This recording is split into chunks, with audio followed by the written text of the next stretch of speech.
So this week we're not starting off with anything fun or anything like that. Our usual banter about some silly topic. Today we're going to start with the unfortunate news about Chadwick Boseman passing away just this past week on Friday. We're recording this on Sunday night, so right now ABC is doing a little bit of a tribute to Chadwick Boseman. They're airing Black Panther straight through with no commercials, and then having like a 40-minute special about him. But yeah, this came as a surprise to all of us, along with the entire world, I believe. Everyone probably outside his family and close friends who were aware that he has been battling cancer for the past 4 years. What are your guys' thoughts on this whole situation? Obviously, it sucks. Yeah, I mean, it's absolutely devastating for sure. Another very talented actor, that's now not with us anymore. It's pretty remarkable, though, the amount of work that he continued to do, this whole time that he was sick. I think that, says something. Yeah, in more ways than one. Handled his goddamn business while fighting off colon cancer. That's probably a better work ethic than most people in Hollywood at this point, and no one knew about it. That's absolutely crazy. It doesn't care who you are, how much money you make. Cancer's a piece of shit, and it'll come and get you. Yeah, he had it for the last 4 years. They were saying so. That's like during the filming of a lot of these big blockbuster movies where he had to be in shape and had to play a pretty important role as Black Panther.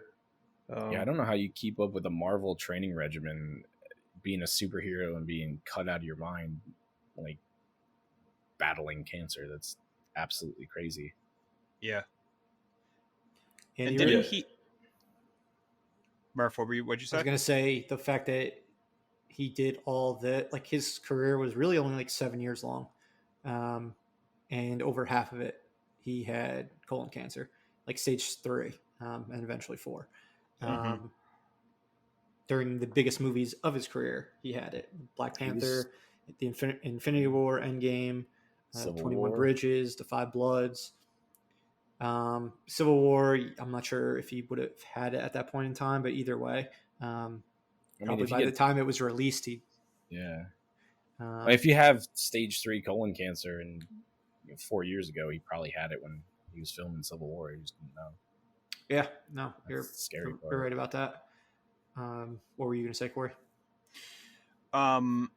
Wasn't he also? Didn't he do James Brown as well? Yeah. In between, I didn't actually know that until I was all this happened. I didn't realize that he did so much stuff. But that was before Marvel, right? Mm-hmm. James Brown, 2014. Yeah. Okay. And then a year before that, he was Jackie Robinson. Okay. That was his breakout role. Yeah, that's the first time I ever heard about it. The only thing I really know him from is the Marvel movies. I remember seeing the Jackie Robinson movie and thinking, wow, that dude's got a cool last name. And then when he got cast in, I guess, Civil War and then Black Panther and stuff, that's when I really got to actually see him act. I haven't seen 42, but that's probably something I'll go watch.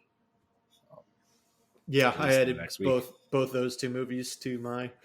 Well, 42 was already on my watch list, but I added Get On Up and Marshall, which he did after Civil War and before Black Panther. Did you guys realize how big of a... how big he was in culture? Because I don't think I even realized just how big he was until Friday night when this news came out. What do you mean? Like how important he was to film goers, to African Americans, to just kids, people. Really. I mean, children. The post about him passing away is now the biggest post on Twitter of all time. But wasn't Black Panther though? I mean, Black Panther was a phenomenon in of itself. That his standalone movie, Mm-hmm. and then the Wakandan culture um, seemed. I mean, it was just really embraced, and it seemed like. And part of what's crazy about it all is two was probably going to be bigger than that first movie, just based on how that first movie took the country by storm. And so I kind of did feel like he was a big deal, and he meant a lot to a lot of people, just representing, especially representing T'Challa as this African American superhero that got his own movie. I mean, it just seemed like culturally, a lot of people. That was a big deal to a lot of people, and so Yeah, I think it's not even T'Challa. It's Jackie Robinson, James Brown, Thurgood Marshall. I mean, obviously, T'Challa's a made-up character, but superheroes are incredibly important to a lot of people. I guess why I mentioned T'Challa. Yeah, I mean, he did play other figures, and I don't want to like discount that at all, but they just didn't seem like the phenomenon that Black Panther was. Without a doubt. Yeah, and I mean, we'll talk about this a little later. I mean, some foreshadowing right there for you. But when you have, he's playing a superhero. There are kids growing up idolizing superheroes, and I know there's one. Yeah, you watch all these movies, and then suddenly the actor dies, and the character's gone forever, and it leaves a hole in your heart. And I mean, definitely. These days, when everyone's posting on social media and stuff, it gets a following. I can think of Fast and the Furious was a big one for me. I remember the day that I found out that Paul Walker died, and that I grew up as a kid watching those movies, and now you got Black Panther. He's been in 3 movies. You got a generation of kids that have grown up watching this man play superhero. 4 movies. 4 movies, right? With Civil War, right? I forgot there was 2 Avengers movies. And then just to have a superhero die, you kind of forget that he's just a normal man because he's playing this larger than life character on screen, and it's a kick in the gut for sure. Dude, and he seems like even more of a superhero like in real life than even his character. Like to be dealing with what he was dealing with for so long, and to not make a big deal about it at all, to just show up, do your job, keep going to see cancer patients at hospitals, like doing Make-A-Wish stuff and things like that. And my God, I mean, I've watched to know you're going through that the whole time. Like after the fact, I was watching one thing. It was when they were doing press for Black Panther, and he was telling a story about two kids who had wrote letters to him, I believe, who had cancer, and like they couldn't wait to see Black Panther, like his full movie, and they passed away before the movie came out. And you see him he breaks down, and now I mean, obviously it was a very sad situation to begin with, but now you kind of have more of an idea of why he would take something like that as personally as he did. Yeah. I'd read a review an interview with him, I guess around the same time, and he was talking about it was something he was going through, and he said, you don't know, you're not going to know. But, all the training and how tough it was. Yeah, and he said, you'll know at some point. I'll live to tell the tale. Yeah, fortunately. And then I saw some pictures of him towards the end. He was really thin, and I think people online were giving him shit about being so damn thin. And they were making cracks, I hope they feel real fucking terrible about themselves. After I mean, a lot of people thought he was losing weight for a role. Yeah. For an upcoming role that they haven't disclosed yet, but yeah, he did look a little smaller in the Five Bloods earlier this year, but with that, I mean, I didn't really notice it until after the fact, and I thought it had to do with the fact that the characters in Vietnam, like in war, it's not going to be eating a ton or anything like that, or working out like crazy. Yeah, I mean, a lot of times the Marvel guys, when they're not filming a movie, they lose some of that muscle mass because it's hard to maintain. Yeah, So, look, Yeah, I I didn't wouldn't think want to anything do of it. that. I wouldn't want to do that willingly. Yeah, it's definitely not fun, and So, they definitely can't, retain that type of body for a long time. It's like For poor sure. Zac Efron gets to finally eat now.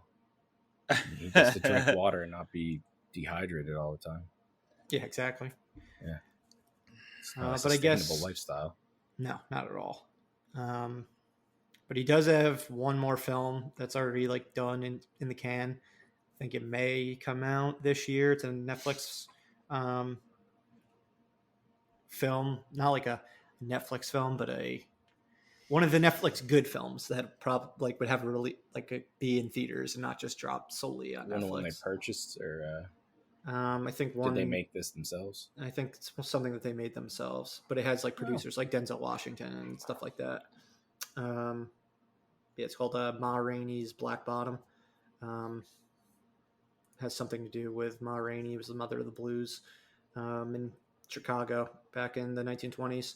But it's Viola Davis and Chadwick Boseman, so it's a fantastic cast. I'm wondering how that will be received now. I have to imagine it will be looked at a little bit differently. And then I guess he has the Corey. Is it official that he recorded his role for What If? So he'll be T'Challa one more time. Yeah, I mean, from what I read, yeah, he recorded, if not all, most of his dialogue for that episode And that they're doing. That's for all the- animated, right? Yeah, I was going to say, for those unfamiliar with What If, it's an upcoming Disney Plus show produced by Marvel that's animated, and it focuses on certain like what if scenarios based on the movies so far. Like if I don't know, give an example. One of them is like a zombie one, right? Or I think if Peggy Carter was Captain, like what if Peggy Carter was Captain America? I believe that's Yeah, like one gotcha. of them. Marvel zombies, it's like outlandish and, just Yeah. things not in continuity that what if stories that So there would be possibly have between the a characters. Black Panther centric episode. And I mean, that would be cool if he did it. If he didn't, yeah, he didn't. It would make sense because American animation, they always do voice recordings first before they actually do the animation, whereas Japanese, it's opposite. Yeah. They usually do animation first, so it would make sense because they're working on it now. So he might have like recorded it maybe a few months ago. So I guess we'll see, but that would be cool. And then I guess his next performance that he would have been filming would have been Black Panther 2 for summer of 2022 release. Are you guys, I guess, are we all in agreement that you need to just move on outside of T'Challa and have somebody else be Black Panther if they're planning on doing this movie in 2022? I mean, I think it's an important property, and I don't think that black audiences should get shafted, or just audiences and not have a in general. superhero. Yeah, and audiences in general. But obviously, it has to be done differently than now. Yeah, I don't think it's completely disrespectful to recast a role, especially No. if it's something like this. But And I think that what they should do is, I mean, they certainly have the technology to do it, is give him a really great send off, like kind of like what they did with Paul Walker. Do something special for the actor, for the character, and then I guess segue into whoever is going to take up the mantle.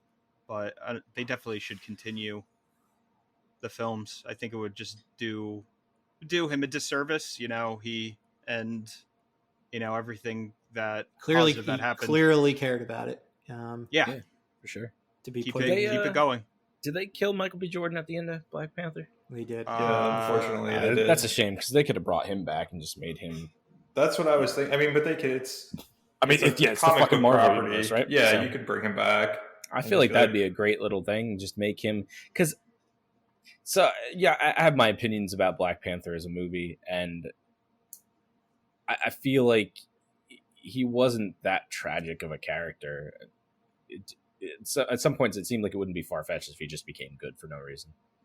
So, and that would be pretty cool. I would love to see more Michael B. Jordan, and that'd be. I feel like they probably had a real good bond. I mean, they were on set together, and obviously, like you said, I like imagine they were close. This was a passion of Chadwick Boseman, so why not have someone that's been in the movies and shared scenes on set with him and probably developed a good bond take over the mantle for him, and it'd be a nice send off at least. I mean, I think the way that Black Panther ended, I mean, yeah, they made it seem like he did die, but they could obviously, add a little bit of a of like a different different take, or it's a goofy ass comic book movie. I mean, yeah, like, just be like, oh nope, he didn't die, he survived for Thanos whatever snapped, reason. He came back to life. Oh yeah, he like fell there off a you cliff go. or something, right? It was something like or it felt very final. He got stabbed. He got stabbed in the And stomach. he was just watching the sunrise, right? Or the sunset. Yeah, but then does he fall off a cliff or no? It was just stabbed. I don't think he falls off a cliff. Just stabbed. Maybe just he does. stabbed. Okay. I thought I remembered it being a little bit more final feeling. Which I never understood because he was such a great villain. Like, why would you kill him off? But Marvel loves to kill off. Marvel hates villains. Yeah, Marvel hates villains. But yeah, I mean, I think Michael B. Jordan could do a good job as like Killmonger taking on the Black Panther mantle, taking on that type of role. I'm not sure I'm ready for Shuri just yet. I think she still feels a little too young to take on that role. Yeah, she looks like she's 16. I think you retcon Killmonger dying and then have Michael B. Jordan take the mantle. I think that's the best thing to do. But yeah, I mean, I think they definitely need to give him a send off. Oh, for sure, yeah. I'm sure they will too. Yeah, I think just retconning it would just feel weird to ignore the fact that you had this actor play the role for 3 movies. Oh no, he does. I don't think he means retcon it.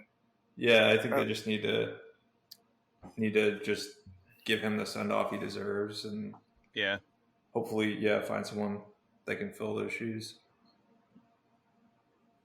Well, they're going to be tough shoes to follow. Tough shoes to follow. Tough shoes to fill. Tough shoes to fill. Sorry. Because he did a lot in 7 years. I mean, he put his mark on Hollywood, on the world. So, Chadwick Boseman, thank you for everything that you did. You're a special dude. And rest in peace, man. Rest in peace. All right, let's get on to the main stuff.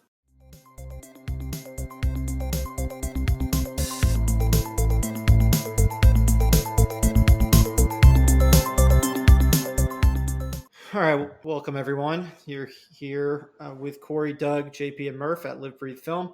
This is episode 13. Thank you as always for joining us. In keeping with the news of Chadwick Boseman and his passing, an actor who left us far too early, our main topic today is going to be remembering stars who passed at a young age and doing our part to make sure that they will never be forgotten. However, before we get to that, let's run through some quick news and what we watched this past week. All right. When it comes to the news, we don't really have too much today. It was a fairly light week. What we do have, we want to talk briefly about Tenet and the increasingly odd release schedule that they have going on. So I don't know if you guys saw, but they are not putting Tenet out in any areas that have drive-ins if movie theaters aren't open. They are strictly putting them out in drive-ins where there are movie theaters open. It's like some sick Christopher Nolan plan to make sure people only go to movie theaters themselves, like an IMAX or something like that, and they do not see it in anything that he does not consider the perfect viewing experience. What are your thoughts on this? Because I would frankly love to see it this coming week when a lot of the country gets to see it, but we're not able to. Yeah, I mean, I was really disappointed when you brought this up to us in whatever chat we were the other day. We were talking. I think it was the four of us, and it's almost like it feels like it's like a spiteful response, and I don't really understand it. I don't understand why you wouldn't want. Yes, it's not going to be the optimal viewing experience, but you want people to see your movie at the end of the day, don't you? I mean, like the movie is going to be spoiled. It's going to be all over the internet if it hasn't already been all over the internet. I feel like you would want as many people to see it as possible. So to try to make all these hurdles it's very weird to me. I almost, like I said, it feels like it's like a spiteful response. I think the reason what Corey was saying, and I think the reason that Nolan said that he wanted to do it this way is because of spoilers. He thought that the movie could get spoiled for people if it wasn't allowed to open where theaters were open. But I just like logically, it doesn't make any sense when you try to like think about how that prevents spoilers. Like, unless I'm just missing something and Christopher Nolan knows something I don't know. Like, what is that? How does that stop? I don't spoilers? know. I've thought about it too for the past couple days, and like it just doesn't line up. It doesn't. Like, if a movie comes out in Europe, and I'm going to know about spoilers are going to be on the internet. Like, how is stopping certain regions or certain states from seeing the movie stop spoiler? I don't know. I just don't get it. I think that's not the real reason that he's doing this, or Warner Brothers is doing this. Maybe he had a bad experience at the drive-in back in the day. Maybe. I would not be surprised if the man just despises drive-ins, like with every fiber of his being, and he's like, "No, I'm gonna try to, fuck the drive-ins as much as possible." If he's gonna do that, though, then it's you just just weird. shut down all. Don't give it to any drive-in, but like he's giving them to drive-ins if multiplexes are open. So it's like, fucking weird. But then most people aren't gonna go. Right now, the drive-ins are the biggest theaters in the country. Well, everyone feels safe. So, like, if you want to make money, put it at the fucking drive-in. I don't think he gives a shit about making money. I get this to a degree, and I tried to look at this from a devil's advocate perspective. So, when you make a piece of art and you sink a year plus of your time into making this movie, you're releasing this. This is you pour your heart and soul into this. You write this with, I guess he wrote it with his brother. He just did this one by himself. Yeah. So you write it, you direct it, he probably has a massive hand in editing it, shooting it, all this good stuff. And you want people's first impression of your art to be exactly how you want it to be. And I can understand that it probably gets a little obsessive to points. So maybe he doesn't want them to see it in a drive-in theater the first thing because you get a bad impression of the movie. So he's saying that if you want to go see it in a drive-in, I want you to have the opportunity to see it in a movie theater the way I had intended it to happen. But this is just a recipe for seeing it recorded on an iPhone with someone standing up and sitting down and moving out in front of you, and you watching it in glorious 720p somewhere. I mean, this shaky is just cam. Yeah, it's 100% a recipe for you're going to have the majority of the country watching your movie bootleg and reading about it online. Yep. But I mean, there's no way to avoid it. Artists, they're not. They're very emotional when it comes to their work, so he's not really thinking clearly at it. Yeah, exactly.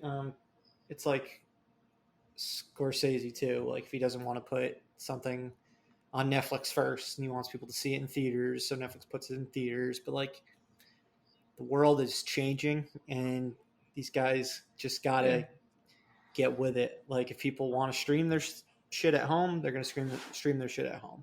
If they want to see it at a drive-in over a actual movie theater, because the world's different right now, I feel like you should let them.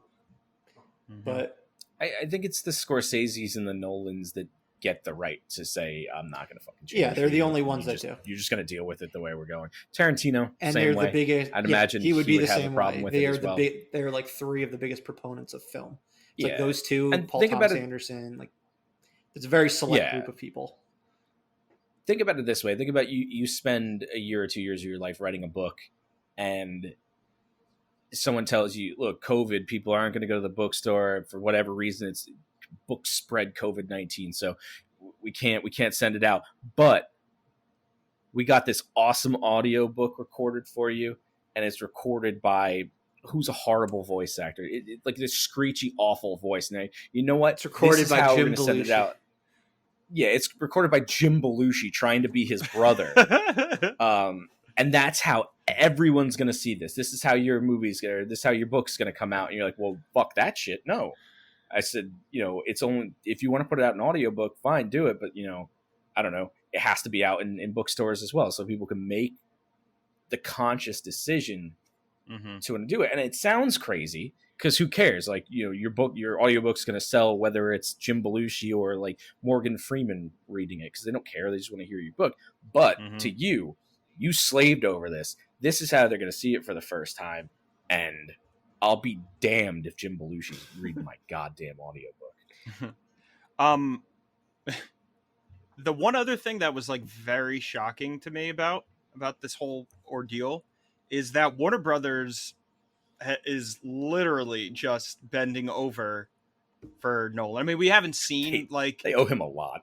Yeah, but we haven't seen the stuff the arguments that are probably going on behind the scenes, and Nolan pushing his he's pushing his weight around, but I'm surprised that Warner Brothers, after all the money that they've spent on this movie, that they're allowing him to go this far. Yeah. And say, no, we are going to release it in drive-ins everywhere, regardless if movie theaters are open. It's actually shocking because it's the first time they're supporting one of their creators that they've had. Yeah. Fucking asshole. It's just crazy because they want money more. I mean, Nolan obviously wants money, but he's an artist, like you guys said. That's his number one, thing that he's worried about, that he cares about. Warner Brothers cares about making money. So in this situation, just being like, okay, yeah. It's going to be really interesting to watch how much money it makes over the next week. Because, I mean, right now we're recording this on Sunday the 30th. It drops tomorrow, Monday the 31st. So by the time you're listening to this, it will already have been out. But it made $53 million this past weekend in good Lord. Yeah. That's good for COVID around world. the world. It hasn't opened in China yet.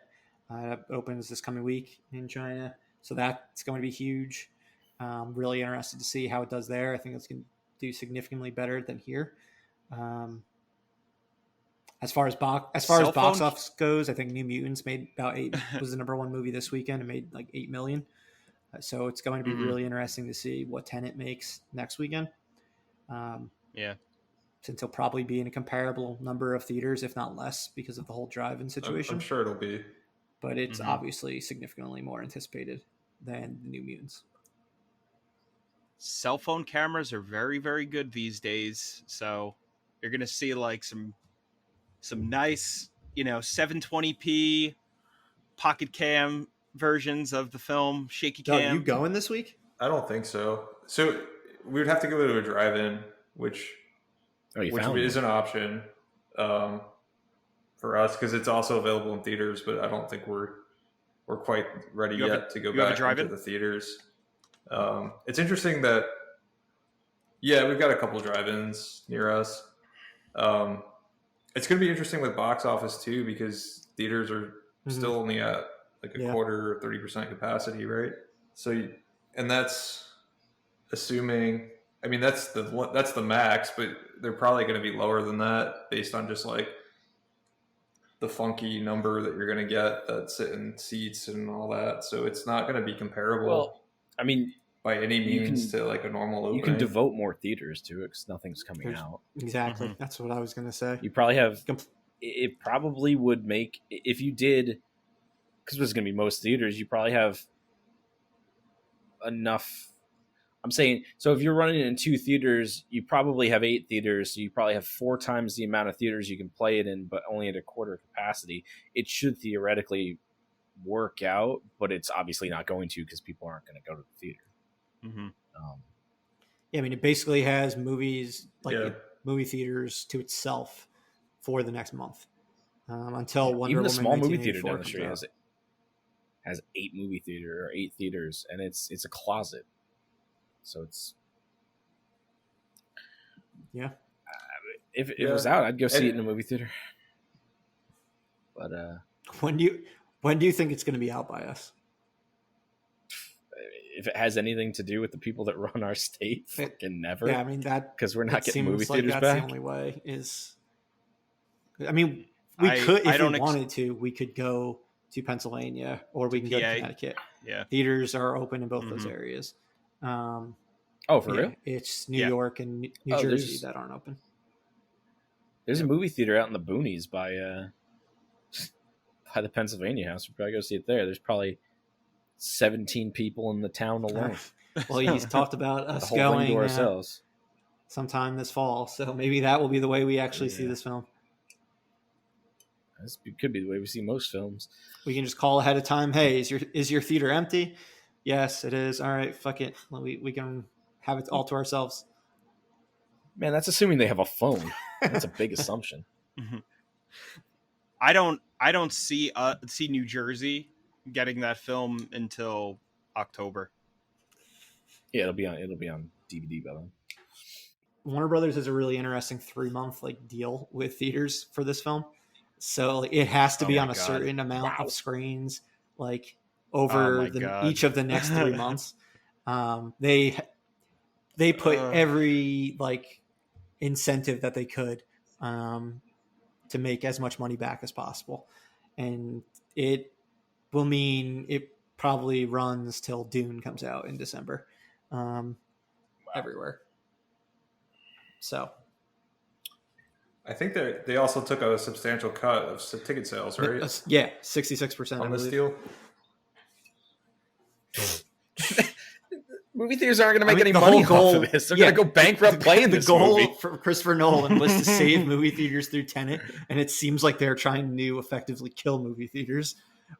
Yeah, at the same time, I mean, good lord, man, it's so counterproductive. So if you're out there going to watch this in other states, buy concessions. Yeah, a lot of concessions. That's how you save movie theaters. And fuck it, even if you don't want to go see a movie at a movie theater, go into a theater and buy concessions and bring it back home and watch whatever movie you want on demand. Yep. I thought about this today. I walked past my movie theater that's been closed since March 16th. Had the note on it still and everything. And I said, you know what? If they opened up, I'd go in and buy a bag of popcorn every day or something like that, because I want to just leave money under the door. Come back. Which would be a really bad thing because someone would break in and destroy it just to steal my $7 that I put under the door. But I would go in and buy a soda or something, or some popcorn or a Bavarian Legend. Well, it's not an AMC, so they don't got a Bavarian Legend, but they have ices. I mean, ices are fun. Great. Who doesn't like those? icy? Yeah. Go get a blue icy and just wander around town and just say, hey, have you seen the snack bar over here? They don't play movies, but they used to, and so I'll be like, what the fuck's a movie? What is a movie theater? And then one of those movies that was actually supposed to come out over the next month pushed its date back, so it essentially gave Tenet all of September to itself. But that's The Kingsman. We've talked about it previously on this show. It's getting into New Mutants and Avatar 2 territory in the fact that it's been pushed back. I believe this is its 4th release date now. Now it'll be opening on February 26, 2021. Originally, it was supposed Originally, it was supposed to come out in November of 2019, then February 2020. Then it was pushed back because of COVID, or not because of COVID. I think just because its release was so close to 1917 that it just seemed a little weird to have 2 World War I movies in theaters at the same time. That's just me speculating, though. But it was pushed. It's just so weird because it's happened all throughout history. Armageddon and Deep Impact, and just. But surprised they care about it. It was pushed back to this September, and then Now, because of COVID, it's getting pushed to February of 2021. Do you guys see this as like a sign that Disney, since they now own Fox, that they have faith in this movie and that's why they're pushing it to February, or they don't really care about it and they're pushing it to February? I think they don't care. I don't think they know what the hell they're doing. I don't think anyone knows what the hell they're doing. I mean, I think we saw what they do to movies they don't care about with New Mutants that they just dropped. I'm in Doug's. Yes, I share Doug's opinion that they probably do have faith in it and they want it to make as much money as possible. It's a franchise that's still successful, unlike the X-Men series, which was doing pretty poorly in the last couple installments, and then they have to reboot it. So, but Kingsman, it seems like it still has a shot. So why not wait until February, and hopefully theaters more of them are open, like New York and LA, California, and New York City and everything. And then that theaters can have more people in their auditoriums. So I'm of that mind. But I guess we will see. It just sucks. We have to wait another 5 months now. Yeah, 5 months. And now we'll get another final trailer. Oh yeah, pretty soon we're gonna know the entire months. movie. We can cut the 4 trailers that they've had together or whatever, and we'll have an entire movie. I mean, that's kind of how. What was the one we were just joking about recently? Wonder Woman 1984. At this point, we've seen the entire plot. Yep. So yeah, that's one of the downsides of all these delays, is we're getting way too many trailers for films. But they could just go the Tenet route and just basically have it be a music video. It doesn't even have to give any plot whatsoever. It'll just throw a Travis Scott song over it and have random action scenes. Since that or release that was, it release it on Fortnite or some shit. Yeah. Maybe that'll be the way that we see Tenet. We'll have to, I've been saying it, man. Fortnite. I'll have to reinstall. Maybe it'll be on there secret.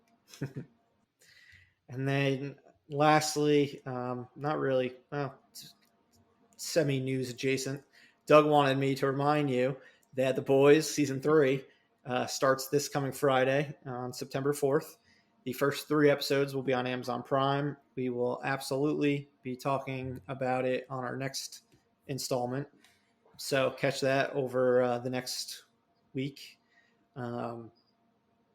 After this Friday, the next 5 episodes of the season will be airing each of the Fridays after that. So this is the closest we will get to a binge watch of The Boys Season 2. But we will be talking about it all throughout the season, since all 4 of us are big fans of it. We highly recommend it. Reviews for Season 2 seem to be glowing so far. So just one more reason to watch it. But that's it. Oh, Doug, you seem like you want to say something.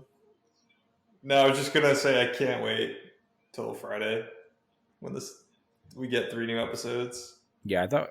Feels kind of like Christmas. I thought we still had a couple more weeks until it was September, but here we September are. just sort of fucking came out of nowhere. That was fun. Yep. It's what a great summer. Just full of so many memorable summer moments, like staying inside and watching TV and going outside and wearing masks and just normal stuff. But things could be worse. So that's it really for news. Like I said, it was not much has happened in the last 6 days since our mega super installment. I hope people listen to that 4 hours, because our Justice League length episode, except it wasn't cut into 4 1-hour episodes. Yeah, stay tuned for the Snyder cut of episode 12. It's coming out in a year and a half. And it will. It's 4 4-hour episodes. Yeah, it's going to be a blast. You guys are going to love it. The 4 of us will be working on it for the next year and a half. Well, CGI is not quite done. The audio will be fixed when we Snyder cut it, because we had some technical difficulties this past week. If you did hear, well, hopefully this week will be better. But we'll figure this stuff out as we go. All right, let's move on though to what we watched over this past week.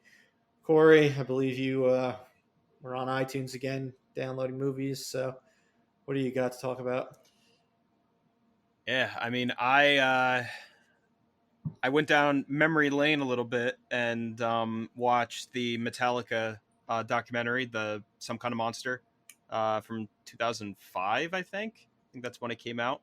I don't know if you guys are familiar with it, but it was Metallica was filming a documentary before they started to film a documentary before their bassist left, and they they ended up filming all of this footage when the band imploded, and James Hetfield, the guitar singer, went to rehab, and just all of the drama that ensued throughout that entire time of when they were recording three albums ago, I think. So um, it's a very raw look at the band's state when they almost broke up. And I haven't watched it in probably 10 years. So I felt like watching it again because they've been doing a lot of concerts, and there's been new music popping up with their new live album that I think dropped on Friday. So I just felt like watching it, and yeah, I mean it's a great documentary. I mean, it shows the kind of tension that can come of, I mean, any band or any group of artists, but these musicians that have been, they're brothers and they've been together since the early 80s, uh and they were finally like basically like turning into adults at this point, and like they had kids and all the shit that they were trying to deal with each other, with drugs and drinking problems, and how they still produced an album. I mean, I think the movie was it was a terrible album, but Oh, what a bad album. it was a terrible album. But seeing everything that happened and how the band almost literally just imploded, uh, I'm glad that they figured it out. But it's definitely a very interesting film. It's pretty cool because they filmed everything. Most of it was filmed in like 2001 to 2003, and then it just was shelved because they didn't know the band was basically going to break up, and James Hetfield was in rehab. And then when they came back, I guess, and they decided that they were going to actually make a documentary, they took all this footage, and they kind of like formed the documentary that exists now. So it was very cool. If you like music, metal, rock music, Metallica, if you haven't seen it, it's on iTunes or any streaming service to purchase or rent. I definitely recommend it. It's an old one though, so that's my pick. Cool. Um, to those listening, if there are any big Metallica fans, Cliff Burton, the former bassist, died the day I was born. So that's Oh a yeah, little depressing fact. In real, So you are Cliff Burton then. You yeah, took it's over for him. possible. I don't know what time he passed, but I think it was, yeah, I don't know, middle of the night. then yes, I I think. guess I could potentially have become Cliff Burton. I just don't know how to play any instruments, so I mean, have you tried? not really. No, I played trumpet for like fucking like 2 days in elementary school. Cliff Burton didn't play no fucking trumpet though, man. Get some strings and see how you take to that. I mean, you might be like a duck to water. Murph's just like. All right. What about you, Duck? Seems like a goofy 80s movie in the making. Yeah, right. Exactly. You might also be a werewolf. One other thought that I have before we move on. So the Bob Rock, who produced most of Metallica's albums up until Didn't Rick? Yeah, this Rick movie, Rubin did Saint Anger, right? no, he did Death Magnetic. The one after the follow up. Yeah, but up until Saint Anger, which is the one that they were making in Some Kind of Monster, you could just tell like the guy's like he's just, I mean, attack me if you like, but he's just seems like a hack, for the most part, just trying to really control the band in so many ways, and you see it in the movie. I mean, at least that's what the way that they've shown it. And it's interesting that once they fired him or didn't use him again, and then got Rick Rubin to do the next album, and then another producer, I forgot who it was. That two awesome albums. Was the recording of Saint Anger when they were being all douchey about Napster? Yeah. That was such a fucking bitch Yeah, it was move. bad. Yep. Yeah. Well, it was really Lars, Yeah, the drummer, Lars Ulrich. Classic Lars.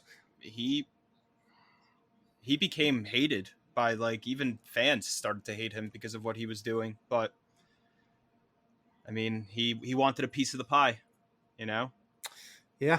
If it wasn't him, somebody else would have done it.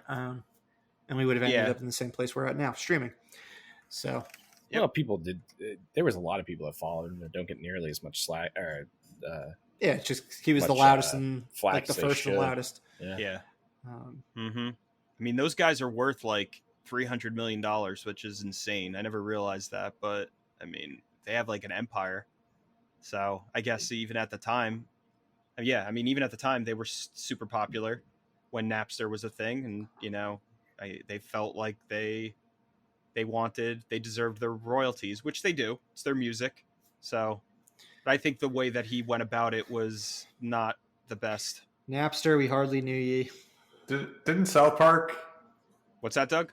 Wasn't this the South Park episode where they just like made fun of him and everybody else? I think so. Yeah. Was complaining about Will Smith and Britney Spears, I believe. It was a good time. Yeah, I thought I remember like a setup where they were like, because of your online streaming through Napster, I had to sell like my third yacht. One of them only got a G3 airplane instead of a G4 airplane. I was like, he's gonna get it, isn't he? No, he's only gonna get a G3 this year for his birthday. Napster with our 56K modem, it was a where blast. It took like an entire night to download a song. Like 2 hours, and you'd have to be pausing because people would need to go. Your parents would need to go on the phone. Those were the days. Yeah, and then when you're downloading your song, you go in the creepy chat rooms and talk to people. Yep. I bet you forgot Napster had chat rooms. I did. Yep, they did. Because it did. It's like, oh, this song is so good. Yeah, I don't remember that. It was creepy as fuck. The amazing quality too. Yeah. The year 2000. That was a good fucking time. All right, nostalgia over. Let's get into Doug's pick. Speaking of good times, let me tell you about this Netflix series. Since I'm all in on Netflix these days, you're getting the most of your subscription right now. Yeah, I'm gonna start wearing like a Netflix shirt and be sponsored by Netflix. But I checked out the fairly new series. I think it came out a couple of years ago called The OA. I think it was pretty popular on Netflix when it came out in 2017. Someone at work had recommended it, and so I went and checked it out. I don't know if any of you guys have heard of it or seen it or know what it's about. It's not the prequel to the OC. It is not the prequel to the OC. That's what I thought. The basic setup for the story is this woman disappears from a town. And she's blind, and she reappears back in the town 7 years later, but she can see. And so that's kind of like the first episode and kind of like the launching off point. But it's like this kind of trippy show where you're not really sure what's going on. And it's kind of becomes like the jumping off point for like multiple dimensions and goes places you don't think it's going to go when you start the show, because I started the show and I was like, all right, like, let's find out why this person can see. Thought that was the mystery. And it's like, nope, there's going to be interdimensional travel and all this trippy shit that's going on. So I enjoyed it. It sucks that it kind of does like a pretty cool setup at the end of season 2.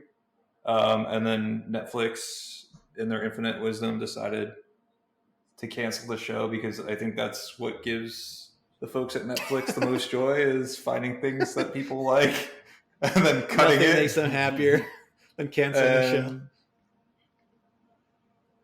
So I don't really understand. I don't think Netflix understands Netflix. How they decide what shows stick around.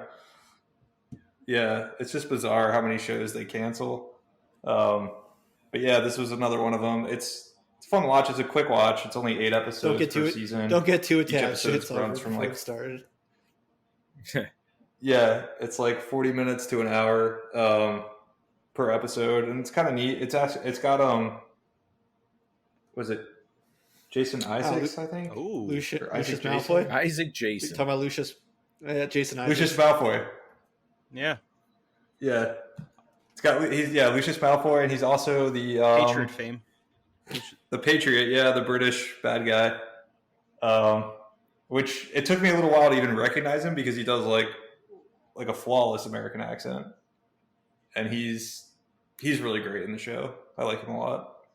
But yeah, it's 2 seasons, and then Netflix canceled it. So if you're willing to watch a show that ends on a cliffhanger and have no resolution whatsoever, LA is for you.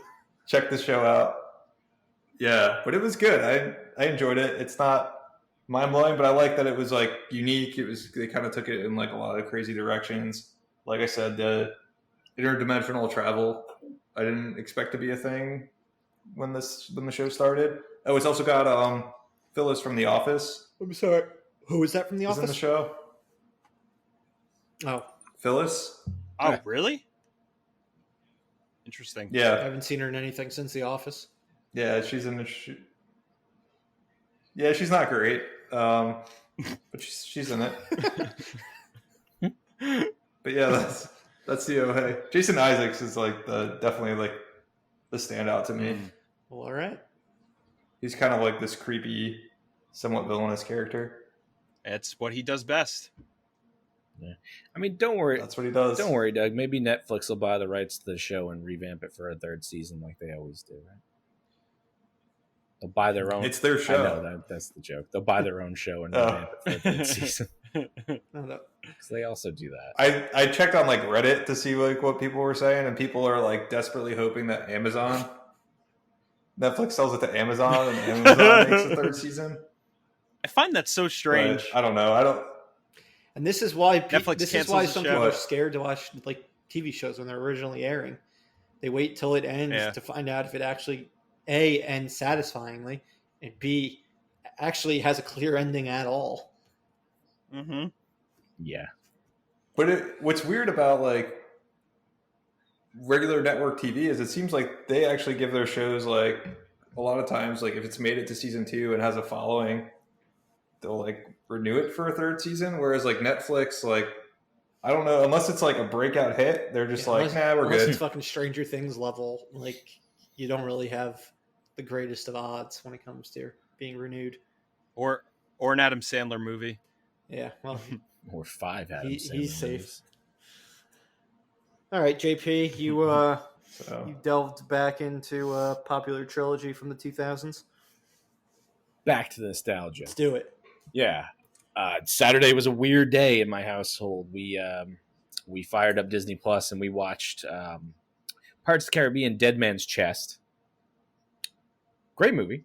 Great special effects. The special effects hold up so well even today. The costuming, all the Davy Jones' CGI, all that stuff. Great stuff. Good movie, too. Then we watched the 3rd movie. Not as good. I believe that's called Pirates of the Caribbean 3 piece of shit. No, it's At World's End. Yeah, not a good movie. Even now, I mean, this is the 3rd time I've seen this one. It's a terrible movie. And I'll gripe in a second because this whole series has some like major issues that I never really noticed, or at least they used to pick at me, and I finally put it together why I don't like it. So after we watched the 3rd one, then we went back and watched the first one, which is I think the way God intended to watch these movies because it made no sense. The first one though is still fantastic. The CGI is a little less impressive, but they do some really impressive stuff with it when they're fighting in the moonlight and they go from being humans to skeletons, skeletons to humans. It looks great. It looks flawless. Some of the skeleton CGI is a little goofy looking, but I think that was kind of the intention because it really feels like a Disney movie, and there's a lot of really good Disney movie-esque character design in it. More so in the second one and the third one with Davy Jones's crew. They look like something that pops right out of like the Haunted Mansion, the actual Pirates of the Caribbean ride. But this trilogy, it got me thinking. It is a lot of extremely good world building, a lot of really, really pretty visuals, and a decent story. But there are just some plot lines in this trilogy that absolutely suck and take away so much from it. Between the second and third movie, there's the weird plot line where it seems like Keira Knightley is attracted to Jack Sparrow for that was weird. 2 whole movies, and Orlando Bloom gets pissed off with her about that, and it seems wholly unnecessary. Who's the character, the witch lady who was played by I forgot her name, but who's like in love with Davy Jones, like that. Well, she's Calypso. Calypso, yeah. And then she turns into a ton of crabs, which I got in a fight with my wife because she was saying she was M in Naomi. Yeah, I forget her name, but she was M in the Moneypenny in the Moneypenny. Most really Bond movies. Yeah, really? That's Scott, the is same that her person. name? Yeah. Holy shit! Yeah, I think it might be Naomi Scott. But Yeah, that subplot was like so No, it's weird. not. It's not like, Naomi Scott. We need to find out what her name is. We're looking like a bunch of assholes right now. Naomi Scott was in the new check the numbers, new Murph. Aladdin. The numbers are being checked. Check the Being numbers, checked. Moneypenny actress.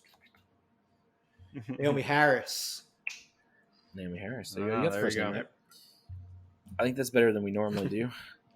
Yeah, completely unrecognizable in Pirates of the Caribbean because never even thought for a second, oh shit, that's Moneypenny.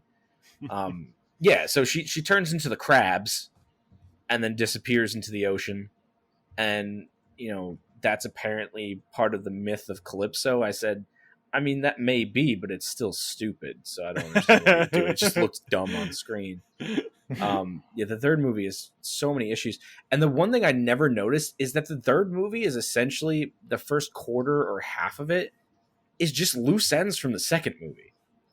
It almost seems like the third movie doesn't really. I get that there's the cliffhanger, but it's just. I remember watching the third movie and saying, well, "Why didn't they just?" I remember fix that in the. I remember. Didn't they film those two movies together? The beginning of it feeling very similar to the Matrix Revolutions, where it's like your main character dies in the end of the second one, and then the heroes are trying to like bring him back from this like other world. Yeah. Oh yeah, and he's licking rocks and talking to himself, and there's rock crabs everywhere. It's really dumb. Weren't those movies filmed at the same time, back to back? Both just like the Matrix sequels. Yeah. And the opening scene of the third one is all the people getting hanged, and they all start singing a song, which makes no sense. Chow Yun-Fat's in it. And he tries to have his way with Keira Knightley at the very end. Keith Richards is in it. And he's a terrible actor. But looks the part so well. So this was my gripe, is that at the end of the second one, you get the huge, awesome setup where Jeffrey Rush comes back, and you're going to get a Barbossa-led team. And honestly, Barbossa is the best pirate out of any of the pirates of this entire trilogy. He does such a good job at being a pirate. Like, Johnny Depp's got his own thing going on, and he's quirky and weird, but Jeffrey Rush is just, he's a pirate. Mm-hmm. He's such a hammy pirate, but it's good. And I was looking forward to him being the captain, and then they just go get Jack back, and it's the same garbage. I mean, they have the fun dynamic where they're both trying to bark orders, but you gonna watch 4? I had a lot more. No, I'm not gonna watch 4. I watched 5. It sucked.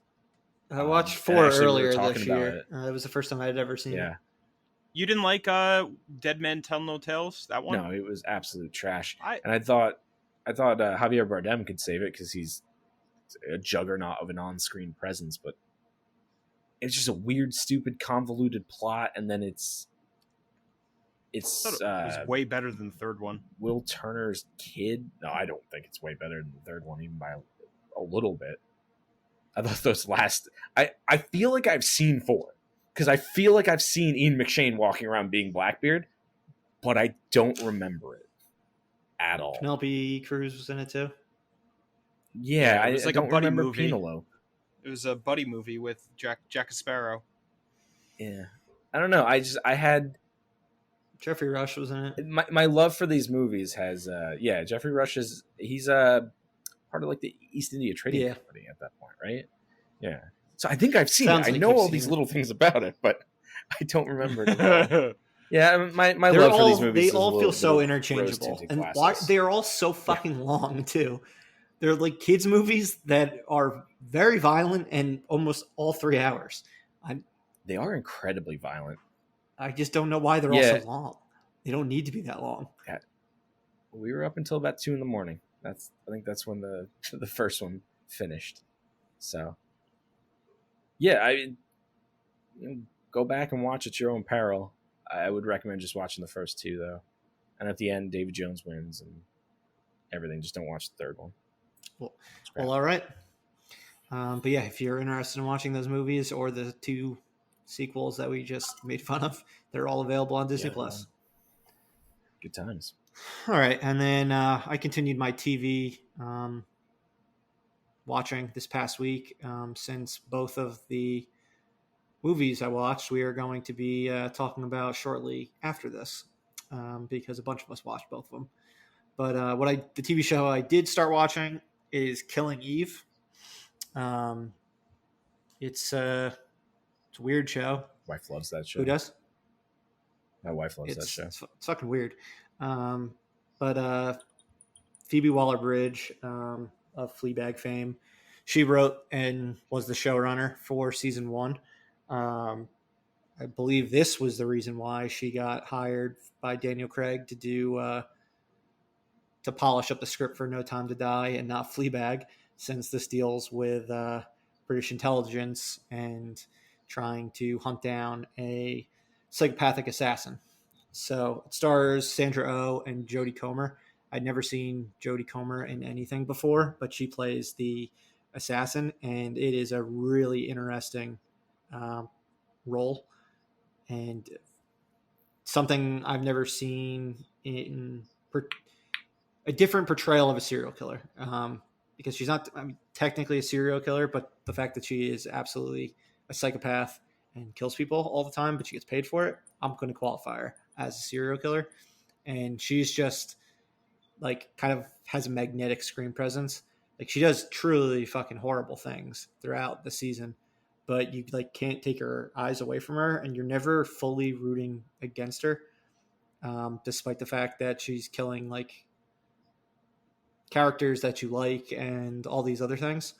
But yeah, on it, Sandra Oh is the British intelligence officer who's kind of tasked. She gets hired by like a kind of like a black site type intelligence unit after getting fired from her previous job. And the goal is to track down this assassin who they don't know who it is at this time, but they believe a lot of these murders for high, powerful people throughout Europe are getting killed by. So it's definitely different. It's funny and dramatic. I'd say probably leaning towards the funny side. It's got 3 seasons so far. It's been renewed for a 4th season. Each season has a different showrunner and head writer. So I'll see how it goes for season 2 this coming week. Now that Phoebe Waller-Bridge really isn't a part of it anymore, outside of just like, I think she may have been like hiring the new showrunners after season 1, since she kind of created the show and it's based on a book. But yeah, I watched it on Hulu. The first 2 seasons are on there. I DVR'd the 3rd season back in the spring in anticipation to watching it. So it's interesting so far. I can definitely see it being a show that doesn't eventually like nosedives, just because of the concept. But we shall see in the probably the next 2 weeks. I'll be caught up. The little bit I caught was pretty entertaining. It was playing in bits. I would walk into a room and it'd be playing. It looked like a pretty fun show. Definitely does lean a little bit more on comedy than being wholly serious. So that lets them get away with some of the more violent things they do in the movie or in the show. It seemed interesting. Like I said, my wife loves this show. Yeah, she even loved season 2. I think. Yeah, it is pretty bloody and violent.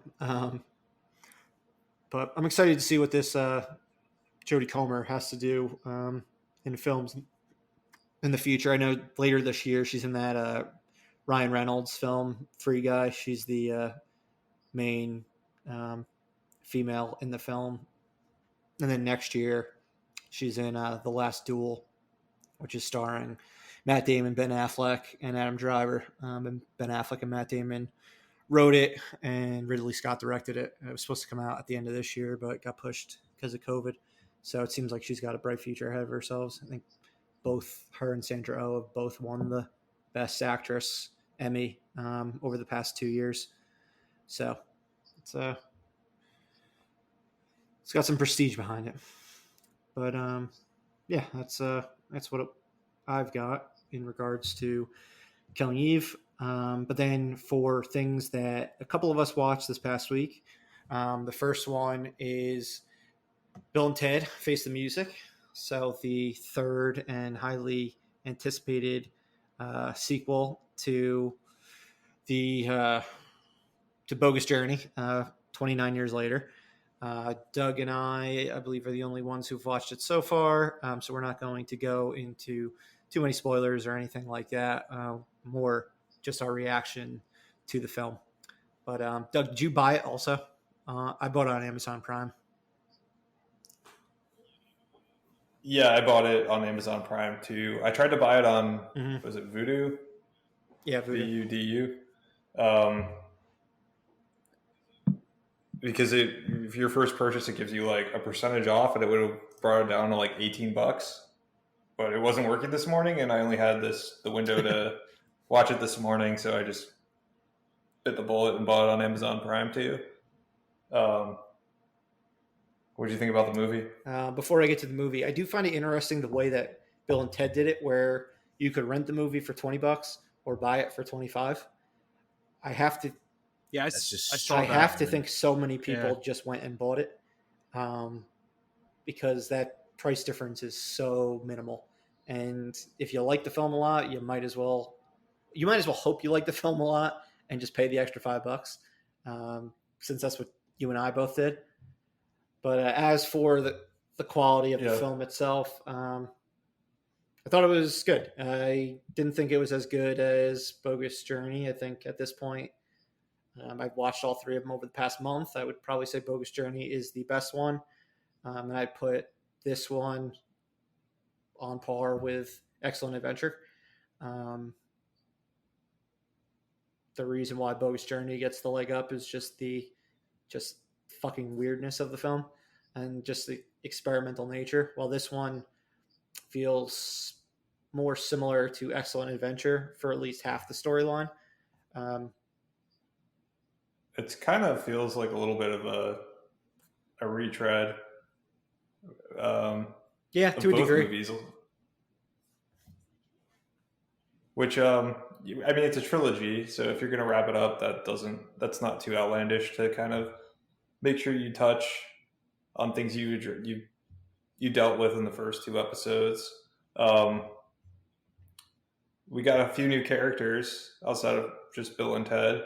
I believe the princesses were new actresses, right? Those weren't the same actresses. We have the daughters, who are new characters. Yeah, Thea and Billy. And then we had probably Thea and Billy, and then we would probably have my favorite new character of the movie. I know who you're going to say. Dennis. All right, let me guess who you're going to say. Dennis Caleb McCoy. Oh, I said it, yeah. Dennis Caleb McCoy. Who I thought stole the movie. Is it really surprising based on Anthony Carrigan playing him? Exactly. No, not at all. I mean, he kills it in Barry. Just he had. I mean, his lines were good in the movie, but like his delivery is just amazing, and it works so well with like that Terminator type character that he plays. Yeah, and it was nice to see Um, both Missy coming back. You get to see who she is now married to in this new film, and having Ted's dad return to the film as well. I thought was nice. Oh, Yeah. really? He's just as disgusted with Bill and Ted as he was back in 1991. I have a question for you guys. Obviously, no spoilers, but how were Alex Winter? I'm sure killed it because it seemed like he did. But how were the two of them, Alex Winter and Keanu Reeves? Did they do a really good job? Is the chemistry still there? The chemistry is definitely still there. Like I said to you guys after I watched it Thursday night, I thought Keanu was better overall than he was in the trailers. The trailers left something to be desired, but I think ultimately he brought back the Ted energy. But I do think Alex Winter was the strongest of the two.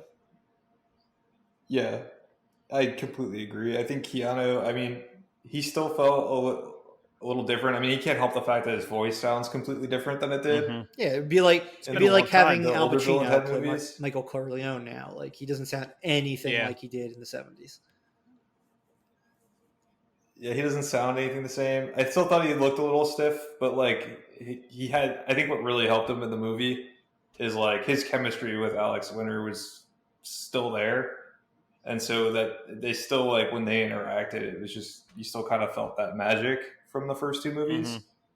And then Alex Winter, it just like kind of, as we kind of saw in the trailers, it just felt like he just like fell right back into that role. And I mean, he sounds pretty much the same.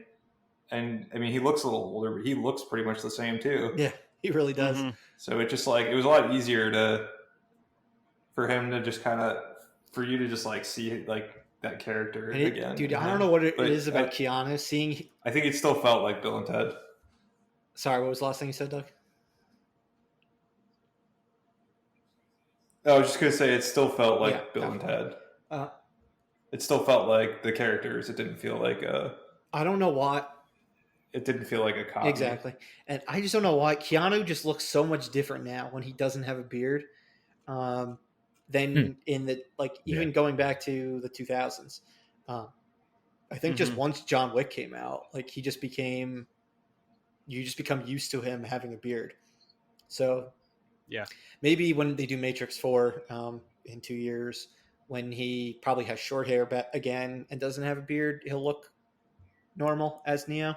But I guess just when he has long hair and no beard, it just looks a little different. Yeah, no, I felt the same way. I thought he looked really older than I'm used to him looking in that movie. And yeah, I don't know. I'm assuming it's the beard because in the John Wick movies, he doesn't look that old to me. But yeah, for whatever reason, in these movies, he looked his age, which is not typical for Keanu. But yeah, I thought the storylines were pretty good. We got, I think you kind of mentioned it, but you got two different competing storylines with Bill and Ted and their daughters. And then there was a third storyline that I thought just didn't really work at all. That just kind of gets resolved at the end without like really any payoff. I don't want to say what it is because I don't really want to give too many spoilers, but I thought that piece of it just didn't work, and I didn't really understand why. It's weird that the movie's kind of in real time. I thought that was an interesting way of doing it. Like they have 78 minutes or whatever in order to save like reality as you know it, and it really does feel like the entire movie from that point on is in real time because the movie's only 90 minutes and they're like 10 minutes into the movie when they meet up with with George Carlin's daughter in the film, played by Kristen Shaw. Huh. That's a weird casting Yeah. choice. Yeah, I didn't even notice that. But Yeah, Yeah, because that's each time interesting. they would get to it, they'd be like, they keep saying throughout the film, like, we have only this many more minutes to do it. And it definitely felt like they were kind of going like a 24 route, which I thought was pretty cool. The last thing I want to note about the film is what'd you think of Death returning, Doug? it was awesome. I thought I was so happy when he was back in the movie, and I kind of wish they had given him a larger part in the movie because I think he kills it too. He's just like such an awesome character. He fell right back Yeah. into the role for me as Death. Yeah, So I loved it. I kind of felt like, and he had a lot of chemistry too with Keanu and Alex Winter. Like it just kind of felt like the three of them were back together again. yeah, exactly. I mean, he doesn't come back into the film until fairly late into the game, but once he does, like the three of them together is just so funny. It's good to hear. That's reassuring. Yeah, I feel like they wanted it to be like a two-hander for the most part, with just Keanu and Alex Winter, but but once they get him into the mix in the end, or like in the third act, it's really fucking funny. That's awesome. Yeah, I can't wait to watch this. Yeah, so when you guys catch up, I know Corey's planning on watching it tonight. JP, I imagine you'll probably watch it in the next week or so. But we'll touch base on it even more. Mm-hmm. What's your recommendation, buy or rent? For $5, I would buy it. I'll watch it again. Still going by? I'll watch it again at some point. Yeah, I mean for the $5, you're already spending $20 with some other $5, and you can feel like you bought it rather than you feel like you got ripped off a little less. If I get booted to work. Yeah, it goes into the whole $20. conversation we had about the cost of a VOD rental and Mulan. Yeah, it's true. But if you're buying it, it feels completely different. So I would say buy it. It's one of the few movies I blind bought. Fair enough. Dude, Where's My Car was the first one. And this was it's very similar. I feel like Dude, Where's My Car is a spiritual sequel to, or generational successor to Bill and Ted. Yeah, I'd say so. All right, but let's go on to our next film that Corey, Doug, and myself watched over this past week. It is Class Action Park on HBO Max.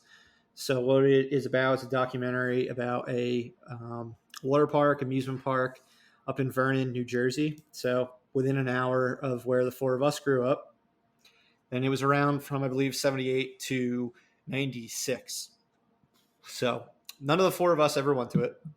But the film itself is going through how much of a shit show the park was. Not even just like in a funny sense, but a tragic sense as well. It covers, I believe, 6 people passing at the amusement park.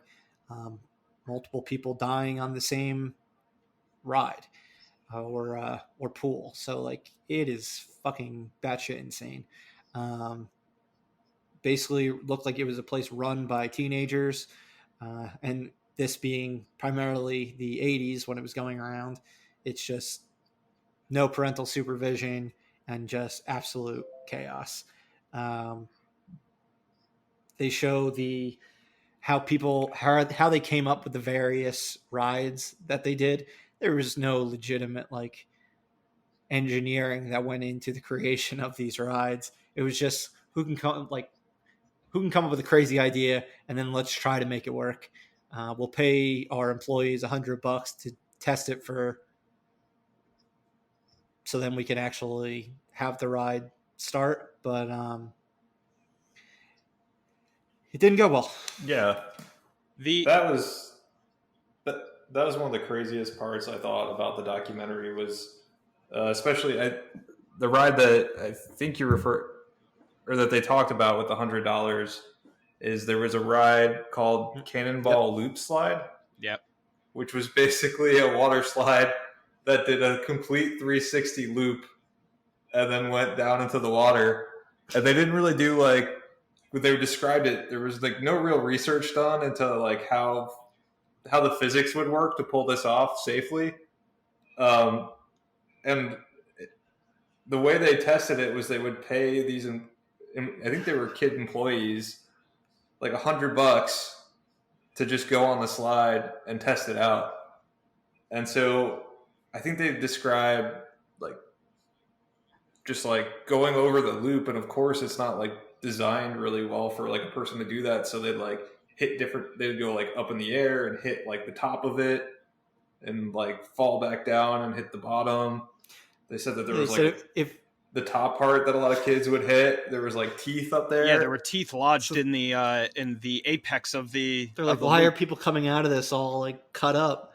And it was because there was teeth fucking stuck in it from people who originally like, I guess, hit their mouths on the wall or things like that. And if kids were too light, they wouldn't be able to actually make the loop. So then they had to have a trap door so people can go down and like pull them out of the ride. Or you'd get stuck if you were too big, and they'd have to pull you out.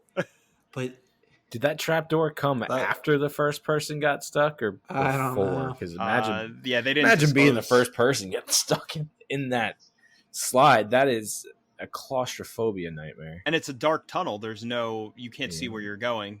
So, yeah, when they showed the picture, I was like, this doesn't look like it would follow like the laws of physics at all. And then. But it was just like I think the owner just like drew it on a napkin and was like, "This is what I want." Yeah, it's a cool idea. I mean, the one thing that and Doug and I were talking about this before with the owner of the park. He's a businessman. He was a shyster on Wall Street. He was in the penny stocks like Jordan Belfort game. Yep, and man, the things that he pulled and got away with while this park was open is wild. I mean, the guy, he didn't have any insurance for the park at all. There was no insurance. He found a loophole where he created a shell company and made it seem like, like this is my insurance company, but it really like out of the Cayman anything. Islands. It was just a shell company. Yeah, exactly. And so I don't even know that it was a loophole. It was just like fraud. So this park had no insurance whatsoever. People were getting hurt daily, and like not even like one person hurt daily. They would say like 50 several people like would be pretty fucked up on a daily basis. Well, like that Tarzan swing. Apparently people would get hurt on that more often than anything else. Like that in the wave. There was like one other multiple ride. people died in the wave pool. What I found was the most fucked up was they had an area of the pool that they called like the death area, and then they would have their new employees, like their job would be to be the lifeguard for that section of the pool. They'd say they would save like 5 people's lives like in their first hour because it was like so dangerous.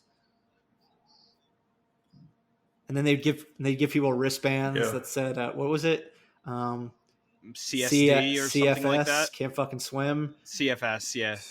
So they would write CFS on people's wristbands, so like lifeguards would know like this kid can't actually swim. But my God, one person got electrocuted in the water because for some reason they have a ride where you can. Was that the motor ride where? Yeah, there was like bumper cars on water, so like gas would be spilling. Yeah, one of the fans that was like creating the rapids, there was an exposed wire, a live wire, not grounded in there, and someone I guess hit it, and they got electrocuted. Did they die? Yeah, I don't remember. They died. Oh, okay. Didn't they had the one? It wasn't a water ride. They had it was like a concrete track, and you'd ride on it, and those little shitty. Not go-karts, but it's almost like the just like a fucking square with wheels on it. Yeah, right? they talked about that. Scratch your elbows up along the side, and there was really nothing stopping you from flying off of it. One kid, I guess he was around 20 years old. He flew off it, landed on his head on rocks, and he died. In interviews, his mother and his brother, that was definitely like the worst. that just was horrible. Everything just having to hear from the mother. And it just seemed like she went through fucking hell and back trying to deal with the owner of Action Park, because he would not take no responsibility for that. Yeah. But I texted you guys after I watched it, and I was like, thank God were we not like 5-10 years older than we were, because I totally could have imagined us going there and acting a fool like all these teenagers did. JP and Core, you both have older siblings. My brother went. Yeah, I know. My mom confirmed that, you know, my brother and sister both went. I believe they went once, and then that was it. Why didn't they go back? I think my mom was like, this place is incredibly dangerous. I don't know if they went in like the late 80s, like kind of like the height, or if it was maybe in the early 90s. But I mentioned it to her, and she was like, oh my God, that place was so dangerous. I remember that. But Yeah. she said that they only went maybe like once, maybe my sister went twice. But that was really it. So my brother actually went, I think he said he went several times, maybe 3 or 4 times in the 80s, probably right at the peak of that. I think he was born 76, so he was probably 8 years old in 1984. And he said he went a couple times when he was a kid, and then once in high school, probably towards the mid 90s. He said he didn't ride any like the real big, dangerous looking rides. He has a little bit more sense than that, I guess, when it comes to things like that. And he knew physics, I guess, when he was a kid. Didn't do the loop to loop slide, but my mom hated the place. I actually got her watching this documentary, so she's seen it. I haven't, because I was texting her asking her for what she thought about this place.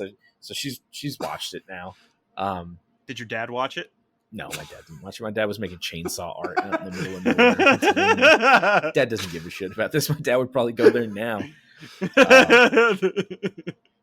Yeah, so I found that funny. I have a little bit of experience with this because there's a YouTube channel that did this documentary on it. I think it was years ago, about 3 years ago, called Defunct Land. And they did about an 8-minute, it's a 17-minute documentary on this. And I remember watching it a couple times, just thinking, how the hell did this happen?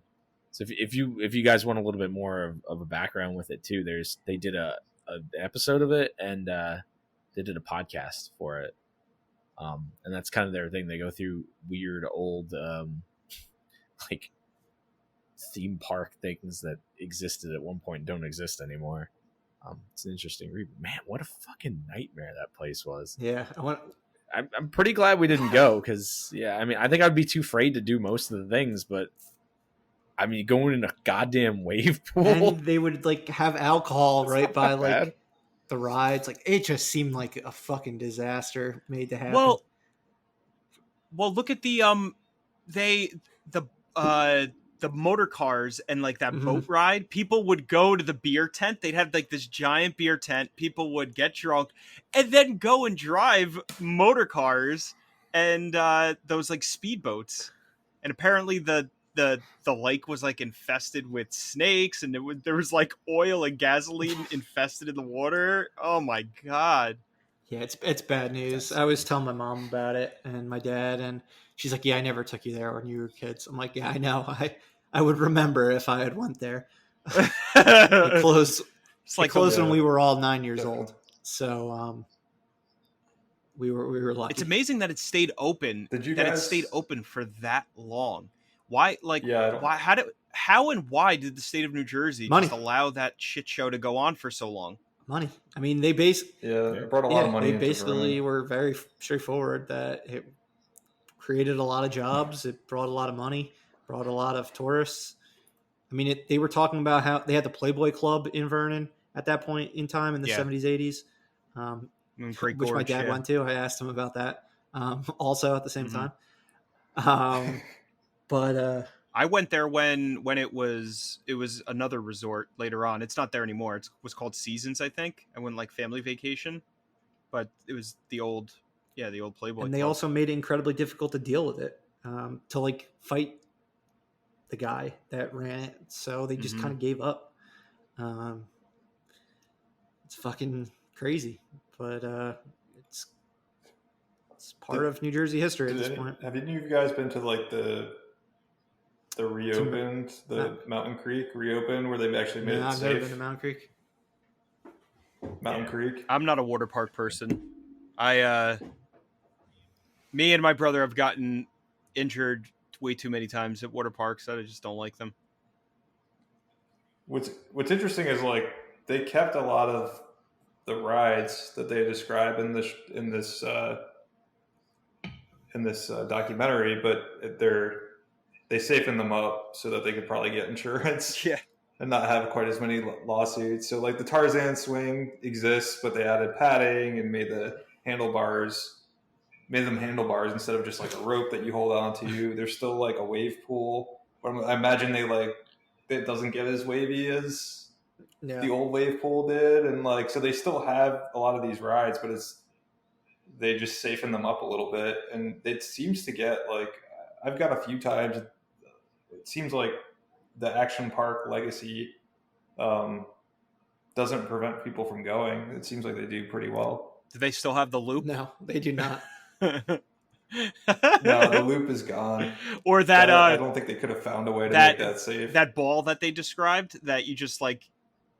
Do you remember that part where it was like a steel ball that you just sit in and then they just throw you down a track? Like went over the highway. What? And then one day, then someone literally ran into the highway, and they were like, no, we're gonna actually shut this down." People would take the motor carts and they would like adjust the settings and shit so they could just drive away, and they would just drive onto the highway going like 60 miles an hour. They took the limiters insanity. Off. But that's New Jersey for you. I just pulled up an article because I was searching to see if they actually still had that loop-de-loop slide, at least hidden somewhere. Because I know there's a lot of abandoned crap that they just leave, because the zoo up in Greenwood Lake's still there, at least the remnants of the jungle park that they had out in the middle of nowhere in Milford. And I found this article from March 2019 saying Action Park is going to revive the infamous loop-de-loop water slide. That's a horrible idea. They shouldn't do that. Yeah. No, apparently it didn't I don't know. It's from 2019. I got to read it, but I mean, hey, who's up for it? Let's go. Physics. People believe in that now. Fuck physics. You have to wear a helmet. Helmet, elbow pads. I mean, there may be a way to do it, but it seems paying kids $100 to test out your slide doesn't seem like it seems a way to go about it. A lot more sturdily built. Oh shit! You're in like a vessel. Like a ball? Okay, that makes sense. Yeah. So you can get stuck in the tube in a ball. No, it looks like a bullet type thing. Oh. Yeah. So it looks like it. Well, that's like probably the only way. So is it like? Is it like Batman? Batman's like fancy tube from Batman Forever, Batman and Robin. Yeah, it kind of is. The Batcave.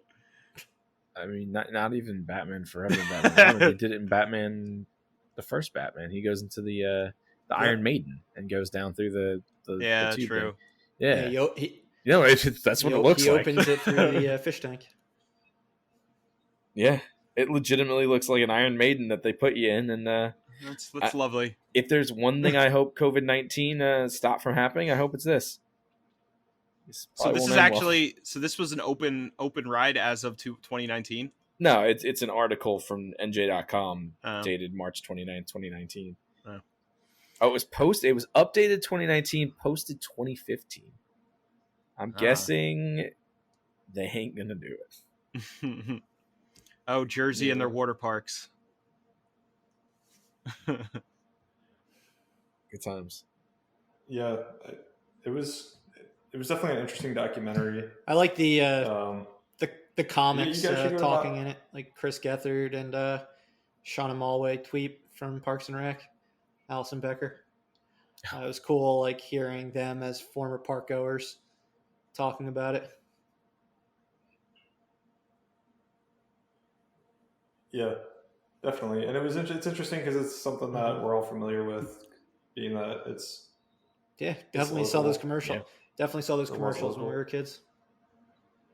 Yeah, I mean, Vernon, even when we were kids, like that was, they were trying to build that area up, as like the next, amusement park area in the country, kind of like Orlando, which was, Yeah, I didn't realize until that documentary that they were hoping that Vernon, New Jersey was going to be the next like Orlando or Vegas. because there's just What a so much. beautiful destination. like- Weather's good all year round.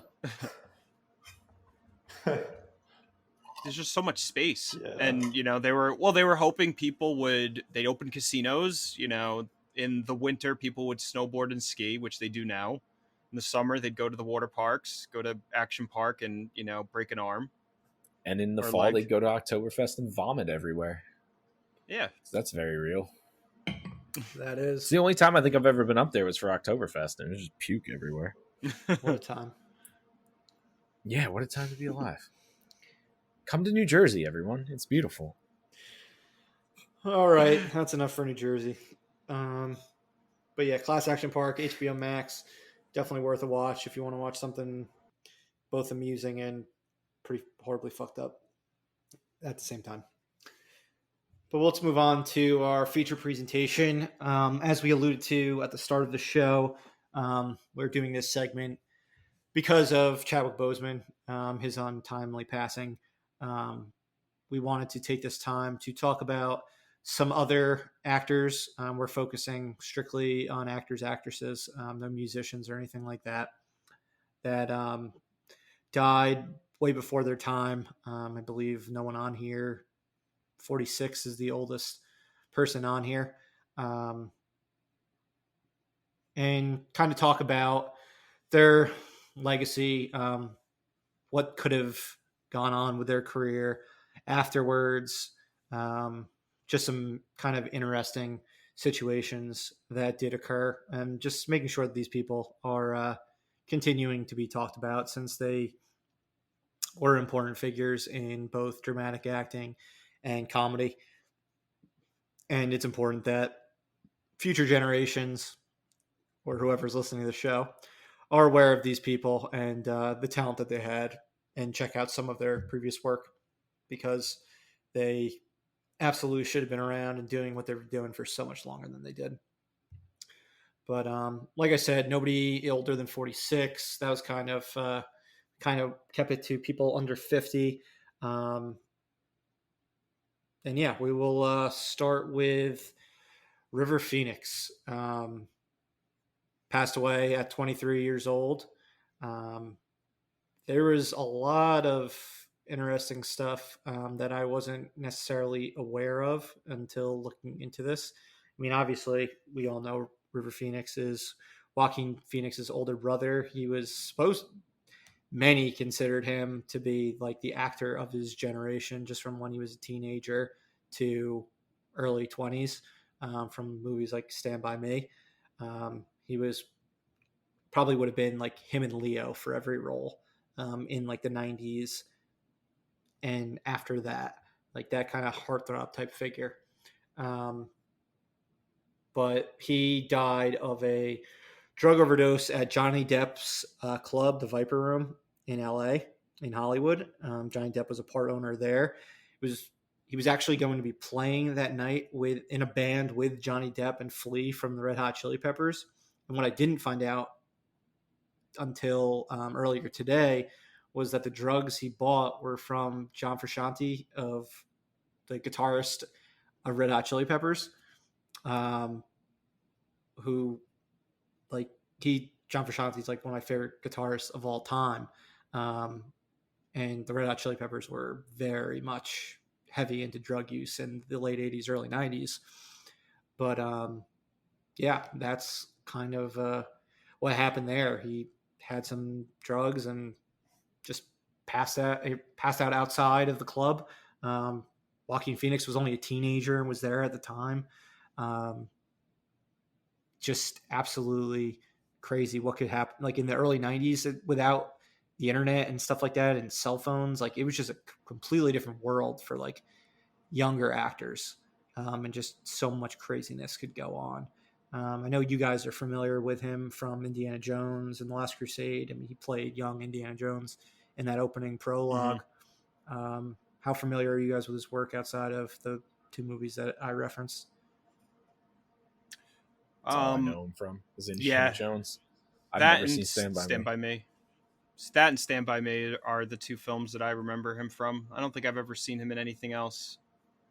But yeah, I mean, he was a fantastic actor. Definitely, it seems like he was on his way to, having a great career. And it's just like the craziest things like with him is, like I said, all of the films he could have potentially done after the fact. And then I think just the impact it had on Joaquin Phoenix. Obviously he has that, like, he is known for being like off and kind of like super eccentric.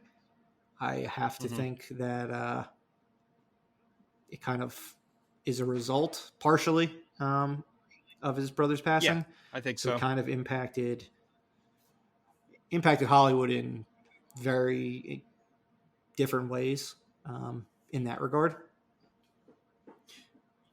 I mean, he has gone on to say, like, so many times, how he looked up to his brother so much, especially acting, and he said that his brother was so much more talented than he is. He was, like you said, a great musician. He would play in bands or just jam with different other musicians. He was a fantastic actor, and it was just very tragic that he was taken when he was. So I think that that's on his shoulders in a lot of ways, and he takes that to heart. Yeah, and then the next person, also super young and had ton of I would say clout in Hollywood and got a ton of recognition in such a short period of time, is James Dean. Passed away of a car crash after only starring in 3 roles, 2 of which he got Best Actor nominations for. But I don't know how familiar you guys are, not necessarily with his work, but with the whole Rebel Without a Cause curse. Are you guys remotely aware of this? I've heard about it. Really, it's pretty fucking crazy. So the 3 leads of the movie all died by 43 years old. James Dean, like I just said, Sal Mineo, he was 37. He was stabbed to death. And then Natalie Wood, who's probably the most interesting one, she drowned suspiciously with her husband, Robert Wagner, a.k.a. Number 2, from the Austin Power movies, and Christopher Walken.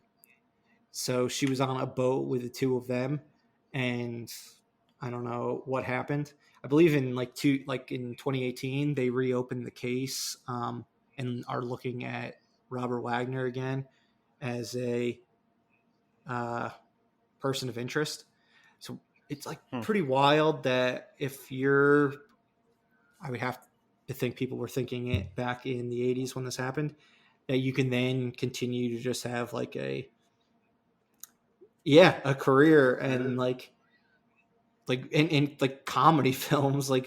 I had no idea when we were watching the Austin Powers movies that Number 2 was suspected of murdering his wife. So is this what Once Upon a Time in Hollywood? I believe so.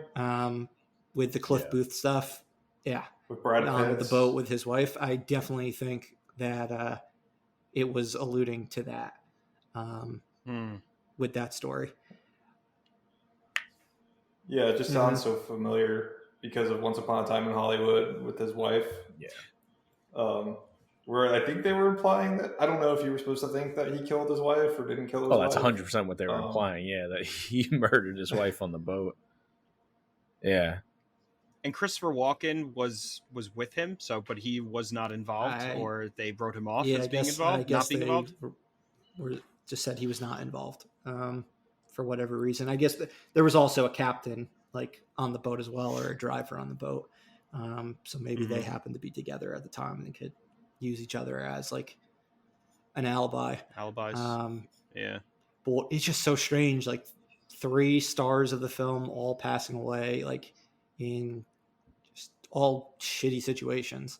Not that Yeah. dying is ever not a shitty situation, but really odd ones in the last 2 cases.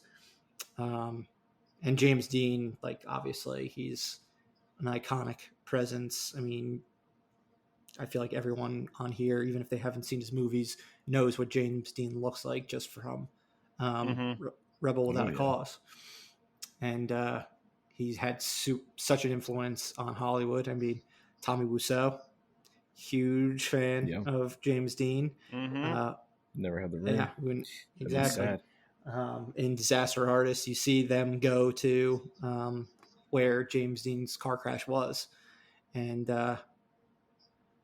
yeah, he's just a young talent who would have taken a lot of roles from many other actors of like the 60s and 70s had he not died the way he did.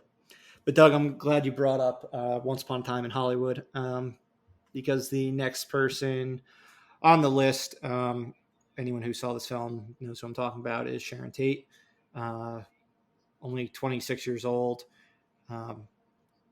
Easily the most infamous of all these situations that we're going through as a victim of Charles Manson when she was pregnant, nonetheless.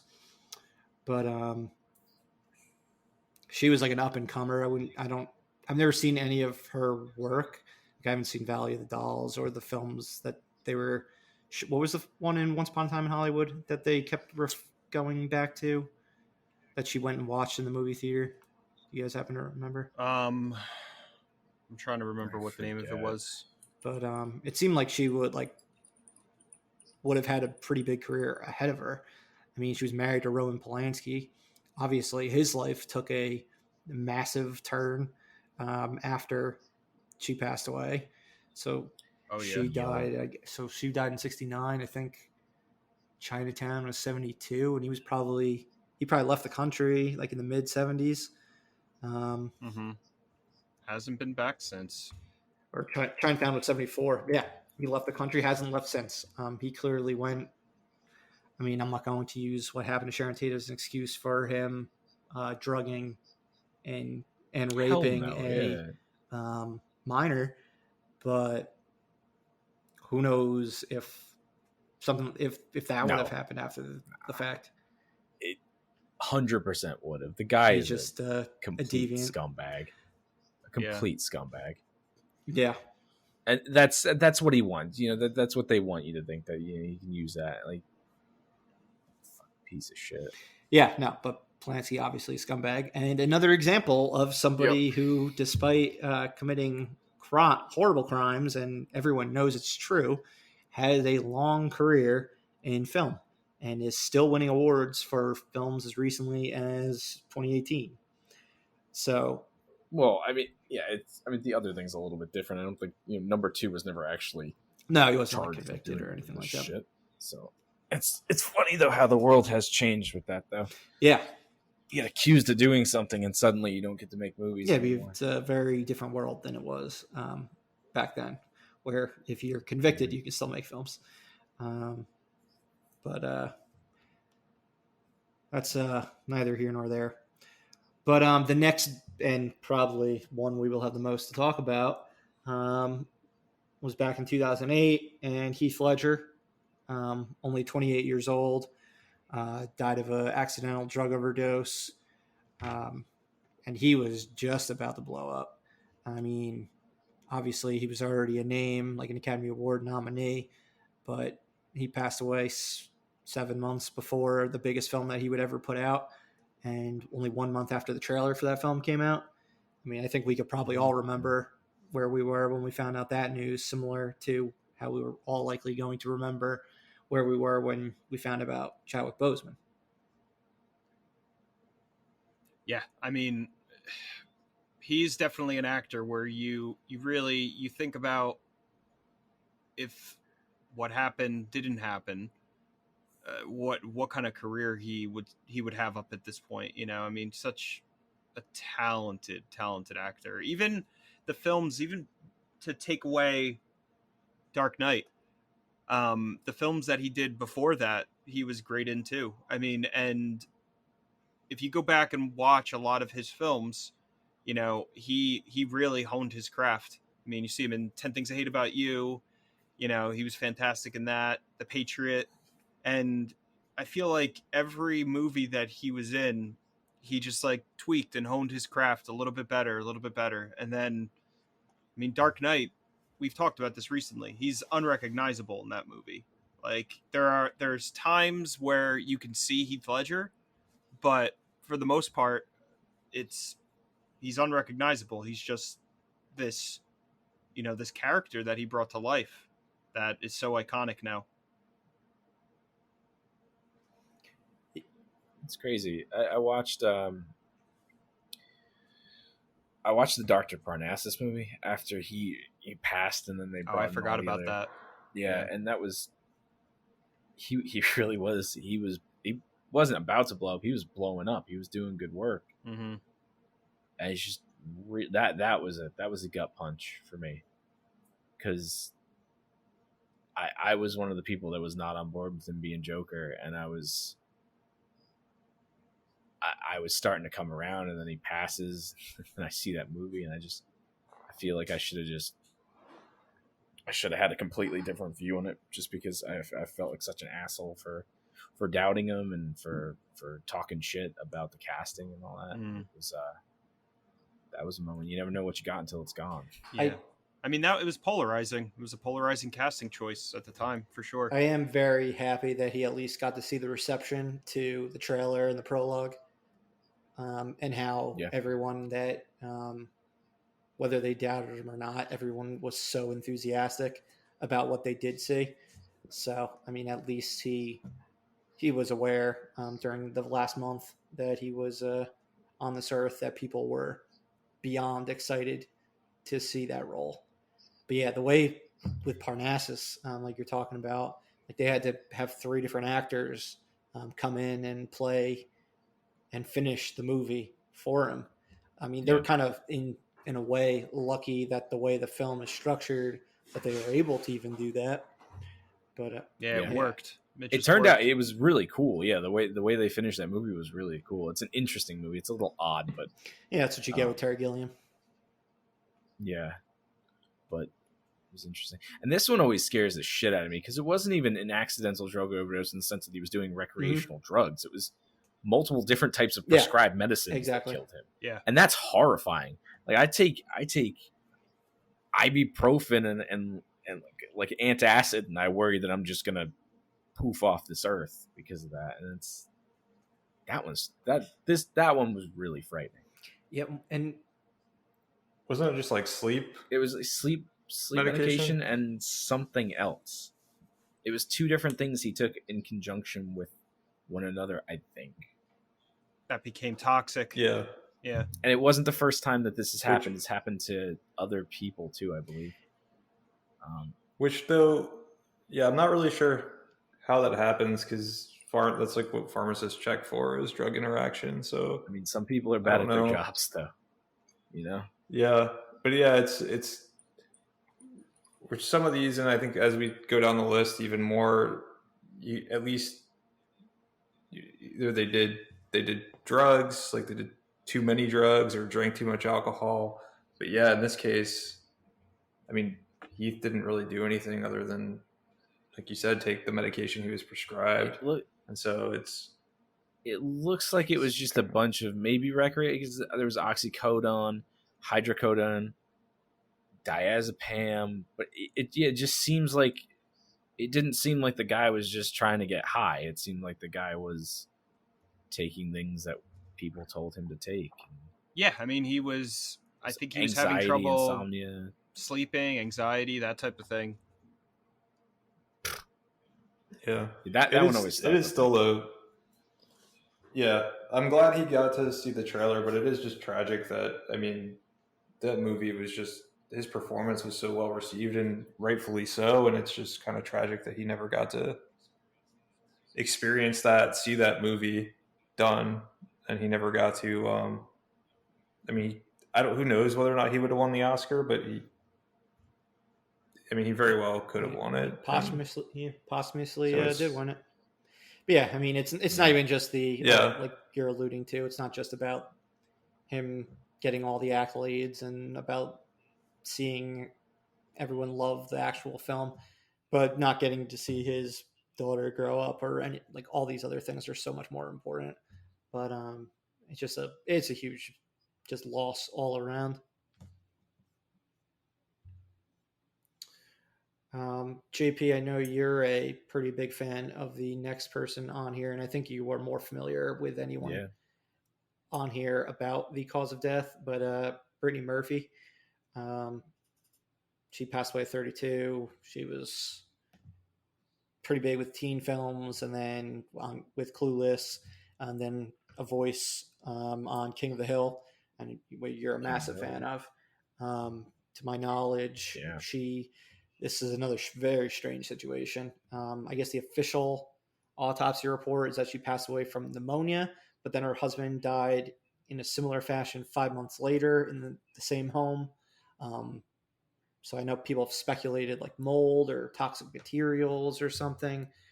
What else have you heard about that? It's more the same. I'm full tinfoil hat that she was murdered by someone, and then accidentally her husband was murdered by the same materials that I guess we're not taking. That's my full tinfoil hat. It's just such a weird death because they did the autopsy, and then they went back, right, and then they started speculating all this different causes of death 5 months later.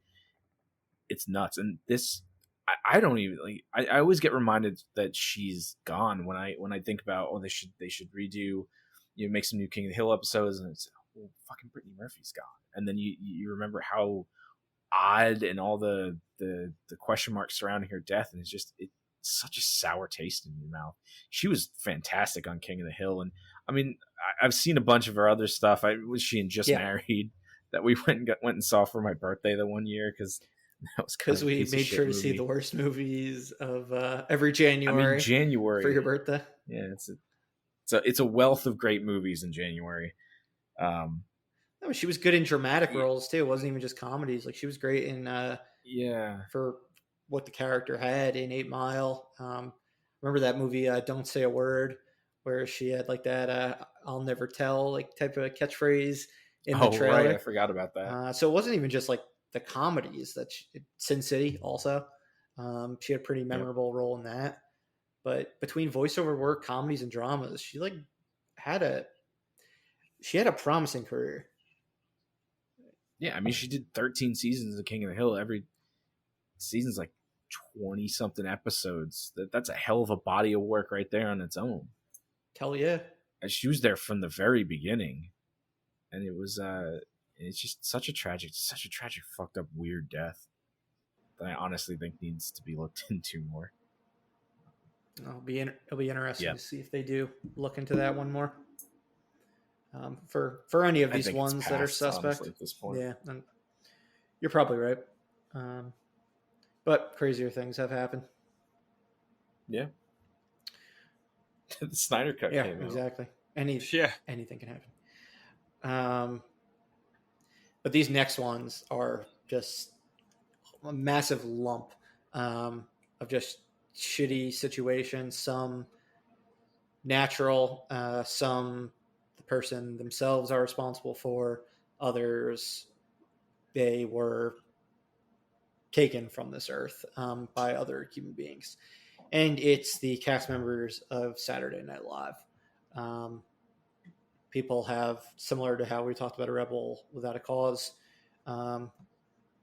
curse, there's also the Saturday Night Live curse, where some very big names have passed way before their time, all for pretty grim reasons for the most part. The first one being somebody who was on the original, who who was one of the original primetime players, John Belushi, was only 33. So he passed away in the early 80s from speedball, so heroin, cocaine, while at the Chateau Marmont. He would have had a very big career. I mean, he was already doing movies and post Saturday Night Live, had the Blues Brothers, I believe. Him and Dan Aykroyd were like brothers. I imagine he would have been a Ghostbuster. I know people will talk about him potentially being a Ghostbuster. If not, he definitively would have been one. But that would have changed that movie so much. Because, I mean, he's a force of nature type of actor, not somebody that has the, I don't know, how would you describe the comedy in that film? More like low key. It's nuanced. It's very nuanced. He's just sort of like a shock. Very physical. He reminds me of like Chris Farley type. Yeah. And it wouldn't have been the same movie. I don't think it would have been nearly as well received. I thought the Venkman character was written for Belushi. That would have been very different than Bill Murray. Yeah, and I thought once Belushi passed away, they decided to cast Bill Murray, but they wrote it with Belushi in mind. And I thought they said that Slimer was supposed to be like Belushi. Okay, like an homage to him. A nod to him. I mean, so let's say he would have done Ghostbusters. I mean, Blues Brothers 2000. That movie wouldn't have happened, and there would have been probably a different one that would have been much more well received, where he would have reprised his role versus John Goodman playing, I believe he's supposed to be his cousin. Yeah. And he would have performed at the 1997 Super Bowl where the Packers won. Oh, Blues Brothers played that? Because the Blues Brothers were the halftime. Oh, wow. Yep. Yeah. But you brought up Chris Farley, and he is the next person on here. He was also 33 when he passed away. I mean, this guy was obsessed with John Belushi. Like Adam Sandler, Schneider, David Spade, all of them, like, always warned him, like, you got to relax. Like, you can't be doing, like, all these drugs and just living in excess the way you are, like, or you'll end up like John Belushi or like John Candy, like your heroes. And apparently, like, he would say to him, like that's fine. They're my heroes. Like, he had no issue with passing in a similar fashion, and he passed in the exact similar fashion. He also died of a speedball at the same age as John Belushi at 33 years old. So another drug overdose. I mean, and we know for a fact he was going to play Shrek. Like, yeah, that's one of the biggest animated films, one of the biggest animated franchises of all time. Recorded on the internet. You can listen to him being Shrek. And I mean, even if you didn't have the recording, you could totally imagine like his version of doing that voice. Absolutely. It really hits home when you listen to it, though. It's crazy. It's such a different take, but at the same time, it makes so much sense. It's definitely worth a listen to if you can find it on the internet. I'll have to give that a listen. Pretty crazy. Yeah, I didn't even know that was out there. Yeah. I watched him in the past like week or so. I watched Wayne's World 1 and 2, and he has cameos with like everyone else from SNL during that time, pops up in those movies. And I mean, he's just so funny. Like, just such an eccentric physical comedian. For sure. Yeah, I mean, always had a presence. Like, our generation, there's just certain individuals who just fucking stan Chris Farley. Love him on SNL, love the films that he did in the 90s with David Spade. I don't necessarily know if he would have been a massive star on his own. I think he probably would have been more of the supporting character in comedies. Yeah, he needs like a David Spade. He would have been in every his vehicle. single Adam Oh, Sandler without movie. a doubt. Every single one. Yes. Without a doubt. I mean, he was in Billy Madison. He was in Airheads. He would be the Kevin James role. Like, he would fill that Kevin James spot in every one that Kevin James was in. Grown Ups. Yep. I now pronounce you Chuck and Larry. Chuck and Larry. He'd be Paul Blart. Like, it's an interesting, like, what if scenario. Yeah. So basically, Kevin James is homeless. In this he still has King of reality. Queens. Yes. So Kevin James lives in a nice house on a quiet cul-de-sac in some suburb in this alternate form of history, not whatever probable mansion he lives in at this point. Exactly. Still a nice life. It's good for everyone, honestly. Yeah, I love Chris Farley. It's one person that can make me laugh almost all the time. I think of the SNL skit where I live in a van down by the river and he crashes through the coffee table. It's just vintage Chris Farley, and it's so great. We don't really have that anymore. The physical, the screaming comedy. He can make anything work, even if he stutters, he misses a line, he just makes it work, and it's just it was so fun. Like that '90s that group of cast members, like, they got a terrible rap from critics at the time, but they have legions of followers, and that kind of say "fuck you" to the critics, you were wrong, in their box office success, like, after the fact, and how people go back and watch those skits, like the Bears and everything like that.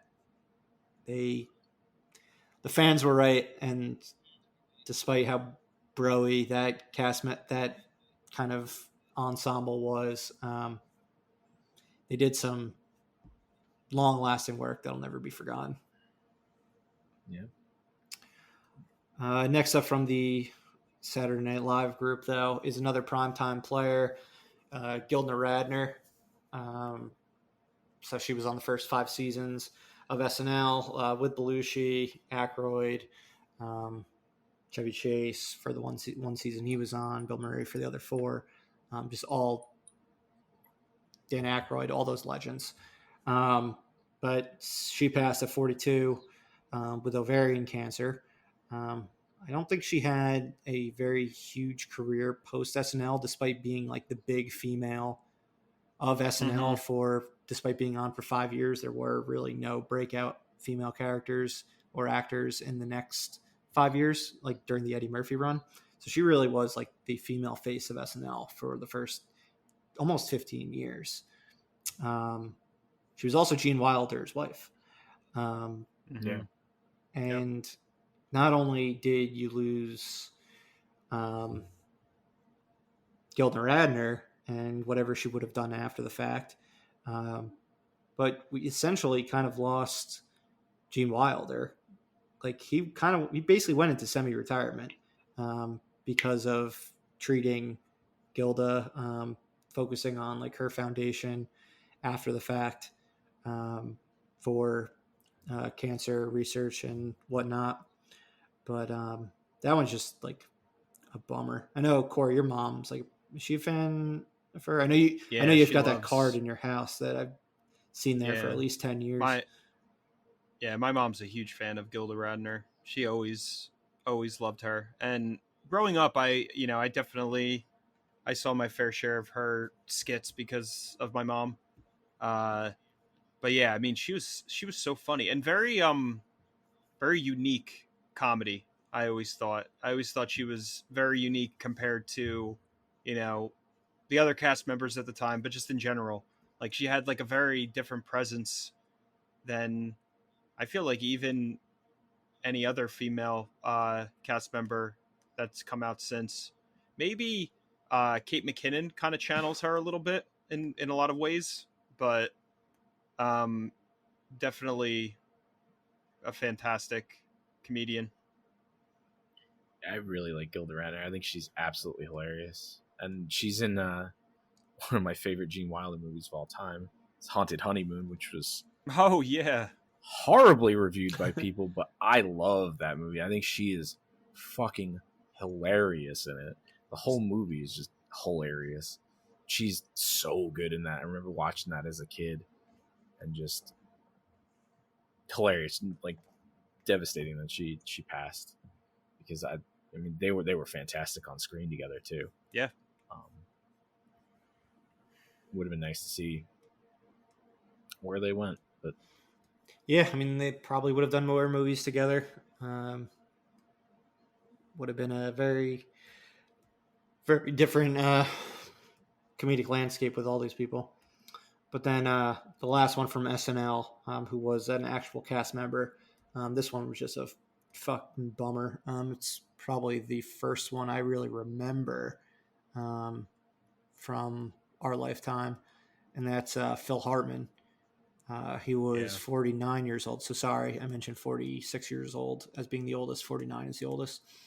And he was murdered by his wife, shot to death. He was just a great character actor. I mean, he was like, when he was on SNL, he was like the guy who can basically like play anyone. Like you always need that type of SNL cast member who can just be like a straight man or can be hilarious, who just kind of carries the thing and just has that maturity that other cast members don't necessarily have. Like Kenan Thompson is like that type of person now, where he's like the guy who's been on for so long you can just count on. He might not be the funniest person. He might not be the one that people go to watch the show for, but he's going to be reliable. You're going to get what you need out of him. And like that was Phil Hartman. So yeah. I thought he made The Simpsons. Oh God, yeah. Simpsons. He played some of the most memorable Simpsons characters ever. Dude, and they retired all his characters after the fact. I mean, Troy McClure. Trying to think of some. So many of them. I think he was the monorail guy, if I'm not mistaken. But yeah, he had a bunch. Yeah, I think he was all over that show. I think I don't know if we were in still elementary school or. He's Lionel Hutz was another one that he did. Classic. Fucking fantastic. Yeah, he was all over that. Just random characters, but you knew it was Phil Hartman. Yeah, he died when we were in elementary school. Well, he died 6 months after, or 5 months after Chris Farley. So that was like a 1-2 punch. Actually, now that I think about it, I do remember both of those. Yeah, I remember them definitely to an extent. My memory's horrible. I don't remember it, but it doesn't make me a bad person.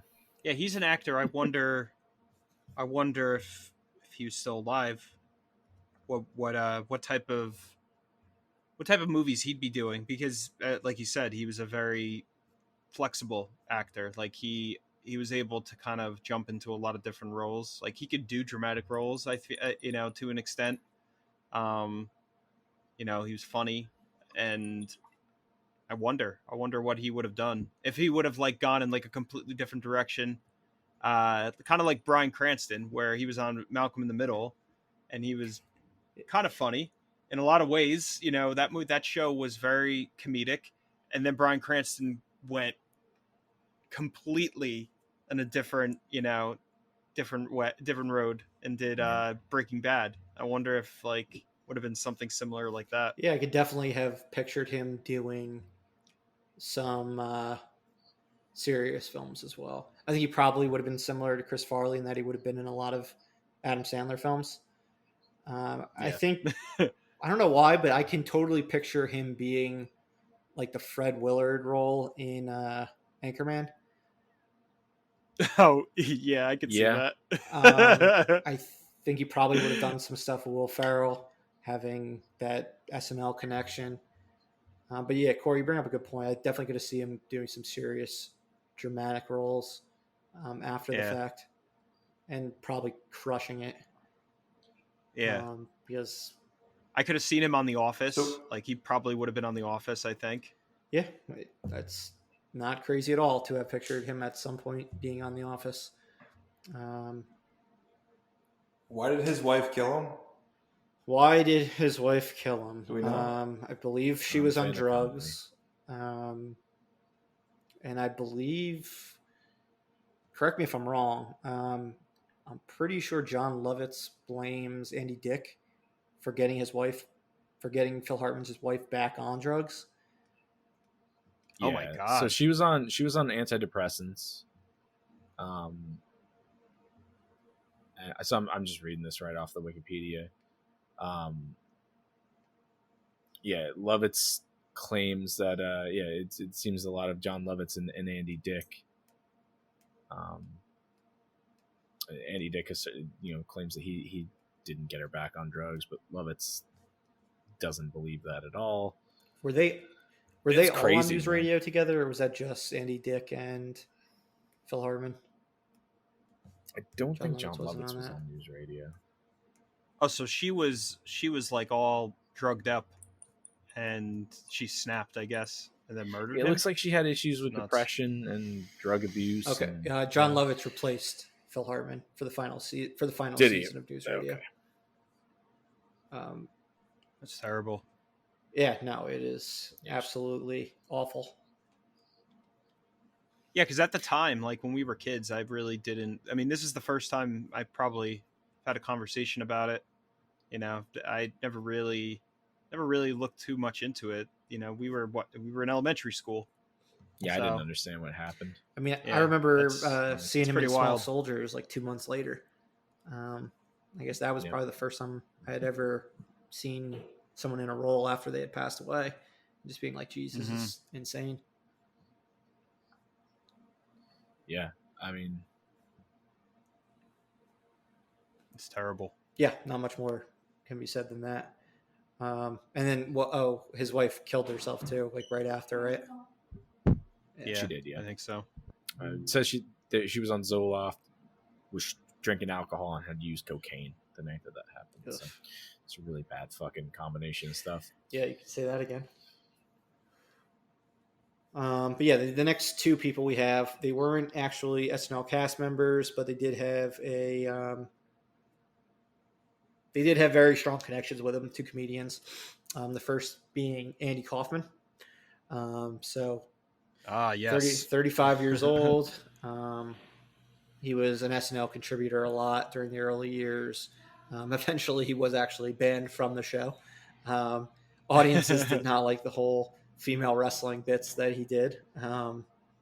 So he's one of the many people that can say they are banned from SNL, along with Andrew Dice Clay, Sinead O'Connor, Rage Against the Machine, and some others. But he passed away from lung cancer at 35. And I mean, I think as people who have either seen Man on the Moon, the Jim Carrey documentary or Jim Carrey film about Andy Kaufman, or have seen Jim and Andy, or is Jim and Andy or Andy and Jim? Which is it, Doug? Do you know? I don't know. I do know that although he died, he did, for Man on the Moon, he did possess Jim Carrey. According to and was inhabiting Jim According Carrey's to body. Jim According Carrey. to Jim Kim. It's called Jim and Andy: The Great Beyond. It's on Netflix. You get to see all of Jim Carrey's behind the scenes shenanigans while filming Man What on a the ride Moon, that movie was. where he believes he has been taken over by Andy Kaufman. And I mean, you see, like in these movies, like people like wouldn't even accept that Andy Kaufman died. They like were convinced it was one of his bits, and that he's still showing up for different shows at places in disguise. People are still. It would be hilarious if it was true. The most right up it his would be alley, right up his alley. too. But I mean, it's heartbreaking watching that Man on the Moon movie, and you see like Jim Carrey like talking to Danny DeVito and Courtney Love, who's playing his wife, and telling them like he has lung cancer, and they're like, "You're fucking with me." Like they just don't believe him because of who he is. Like that was just his thing. He was like the Sacha Baron Cohen of like the 70s and 80s. where you just like didn't know what So- you were going to get from him, and you were always thinking you were getting a bit. Classic boy who cried wolf situation. I mean, you live your whole life being that guy, and then when it's finally coming to an end, no one's gonna believe you. You're just all over the place. I mean, on top of having lung cancer, it's got to be a shitty way to go out when no one actually believes that it's happening. He went and did all sorts of crazy stuff too. Then he went out to India, right, or Singapore or something. They were pulling stuff out of his body, trying to cure his cancer and things like that. He really went off on a bit of a tangent there at the end. Yeah, I guess right now he'd probably be around. He died in '84 at 35 years old. So what would he be? 30, he'd be 71, I guess.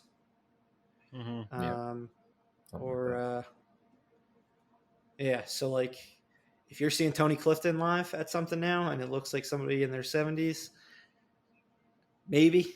I mean, we could hope. It'd be fantastic if he was really alive, and it would be the single most insane bit of performance art of all time. I mean, there's people who think Tupac's alive, but this is a. I think you mean there's people that think Tupac is dead, man. Yeah. More people that think Tupac are alive outnumber the people that think he's dead. And Chappelle Show did that well. Yeah. But just crazy. And then the last SNL adjacent person would be, and we mentioned him earlier, is John Candy. So he was an SCTV cast member, which is basically like the Canadian version of Saturday Night Live.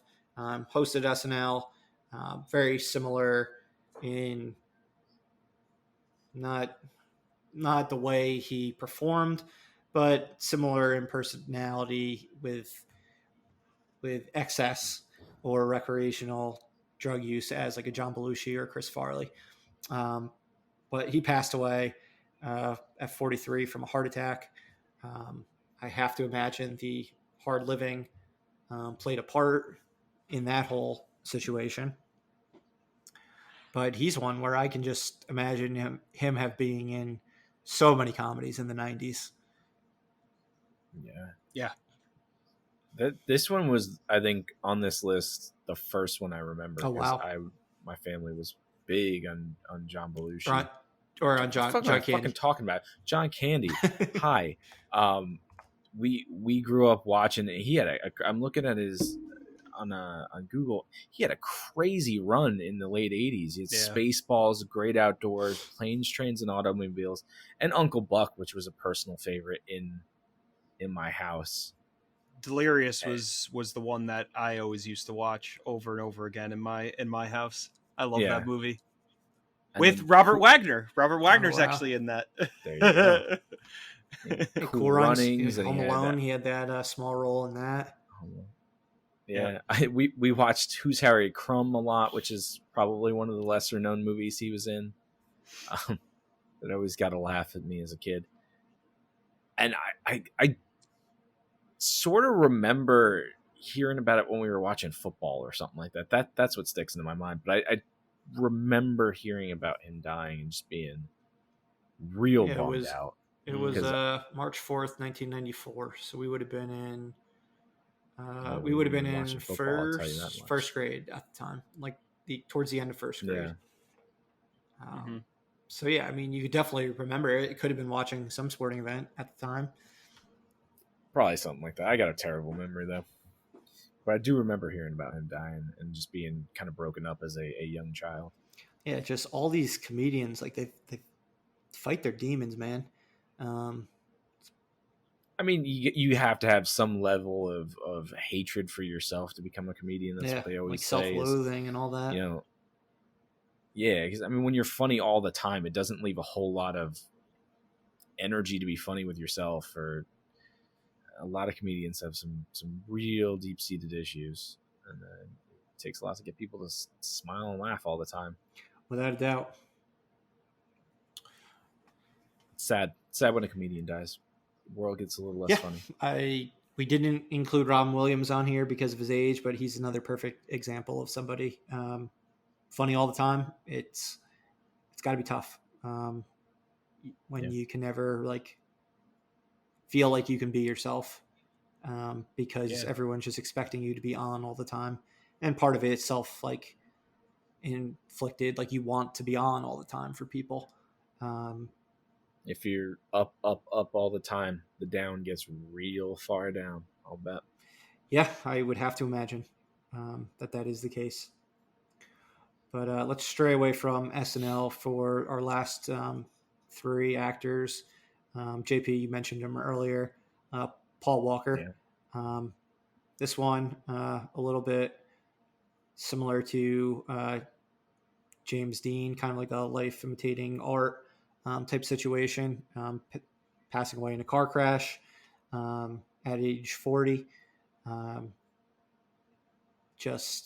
remember this one. I remember vividly where I was, like TMZ breaking it, and just everyone being super bummed about this. I mean, I'm not going to pretend that Paul Walker's like a great actor like many of these other ones, but he was incredibly important to a large group of planet Earth who love the Fast and Furious movies. I mean, he's the heart of the movies, in my opinion. And that franchise has sure. not been the same since his death. No, it has not. I think I watched that movie every other day my freshman year of college. Paul Walker's face was just burned into my college freshman mind. I watched the Skulls all the time too, and he was one of the guys in that. Yeah, he did so many teen movies, Varsity Blues. He did. She's All That. Like for people, I forgot for he was in people that. of the like the late '90s, and then the Fast and Furious movies after that. Like he was huge. He was that guy. I mean, if you like cheesy movies, like I love cheesy movies. Paul Walker was in a lot of cheesy movies in the late '90s, early 2000s, and you take it for granted. I mean, like you said, he's not the best actor in the world, but he was really him and Vin Diesel, the heart and soul of those Fast and Furious movies. And once he's gone, they become infinitely less enjoyable. Yeah, their chemistry. He did get the send off, but yeah, their chemistry was fantastic in those movies. You could tell that they had a genuine they friendship. definitely seemed like they were like brothers. It's very different from like Vin Diesel and The Rock's relationship. It's like the complete opposite. Yeah. What relationship? Yeah, don't they hate each other? Yeah. Yeah, they think they're candy asses and all this stuff. I remember watching, Paul Walker used to play World of Warcraft with Vin Diesel on set, and there's videos out there of them just running around the game together, and I mean, it went to that level where you're just sitting around enjoying Vin Diesel's horrible obsession with World of Warcraft. Not horrible because it's a bad game, because I have the same obsession. It's a horrible, horrible obsession, but he just seemed like he was so bought into. Didn't Vin Diesel name his kid after Paul Walker? I mean, at least he did in the movie. I don't know about real life. It wouldn't surprise me at all if he did. I thought there was something about that. Yeah, Pauline. His kid's name is Pauline. Oh, wow. After Paul Walker. That's really... Wow. Yeah. I mean, I thought the fact... Don't forget what? I mean, Fast and 5, he's great in, but I mean, his best movie is clearly 8 Below. I've never seen that. Is that the one with the dogs? Yeah, it's the one with you're endorsing it, Doug? I'm endorsing it. I mean, that's his acting in that movie is spot on, and the dogs. I don't know if you're being sarcastic or if you're being serious. Okay. I really did enjoy. Have you watched it recently, Doug? I have not. Yeah, I can't tell. Yeah, I haven't seen Doug in the past hour. Yeah. But all right, cool. So 8 Below. I do think that Fast 7 or Furious 7 did a very good job, though, dealing with his passing midway through production. I I mean, I got choked up during that ending scene. Um, Yeah. it seemed like he probably filmed like 80% of the role. It didn't seem like there wasn't too many moments where you're like, okay, I think that is fake. Um, but yeah, that ending, man, they did a really good job with that. The only thing that pisses me off is that if they didn't, I mean, there's all what ifs. Like if you go there's a cross in the roads, you go left, something happens, right? Something happens. If they didn't rush Fast 7 the way they did, how it was supposed to only come out 1 year after Fast 6, what would have happened if they had just gone the usual 2-year route? Like, would he have been in that same place and all that kind of stuff? Um, it's a bummer that he's gone. Yeah, it really It is. changed that whole franchise. Honestly, for the worst, in my opinion. Yeah, I mean, I agree. Without Paul Walker and Brian, that the whole series kind of just goes to shit. Yep. Unfortunately, but they will keep on dragging it out until Vin Diesel's doesn't want to make money anymore. I mean, I'm fully bought into seeing him racing like a little rascal scooter when he's 85, and they're just hijacking trucks. They got to go back to stealing DVD players. Up. Just go back. Go full circle. Yeah, TVs, DVD players. They're going to space. It's gonna happen. Going to space. All right. Next up is what I find one of the most interesting, like stats, I guess you would say, in Hollywood, is from John Cazale, 42 years old. For those who don't know him, he's Fredo Corleone in the Godfather films. So you might not know him by his name, but you've definitely seen him in movies in the 70s if you are a fan of movies in the 70s. So he was in The Godfather Parts 1 and 2, Dog Day Afternoon with Al Pacino, Deer Hunter with Robert De Niro and Christopher Walken, and The Conversation. Such a good actor. Yeah. So, I mean, like 5 films, all 5 of them, big roles in all of them, all 5 of them nominated for Best Picture. Yep. And he was also in archive footage of Godfather Part 3, and that was also nominated for Best Picture. So you can say he's 6 for 6. Insane. Did he ever get a supporting nod? He did not. Not at the Oscars. He was also Meryl Streep's partner. She was with him until his death from lung cancer. But my God, like, this guy he clearly knew how to pick his movies. Whether it's the Francis Ford Coppola movies he was in or the other films that he did. Just an incredible character actor because he was not a leading man. He was a supporting role, a character actor to the fullest extent. But it would have been fascinating to see if his career went on into the 80s, what he would have done. It would have been cool to see. He probably would have ended up doing a movie with Meryl Streep at some point of time, after the fact. But he was another one similar to Chadwick Boseman, where he had cancer while he was filming these movies. At the very least, while he was filming Deer Hunter.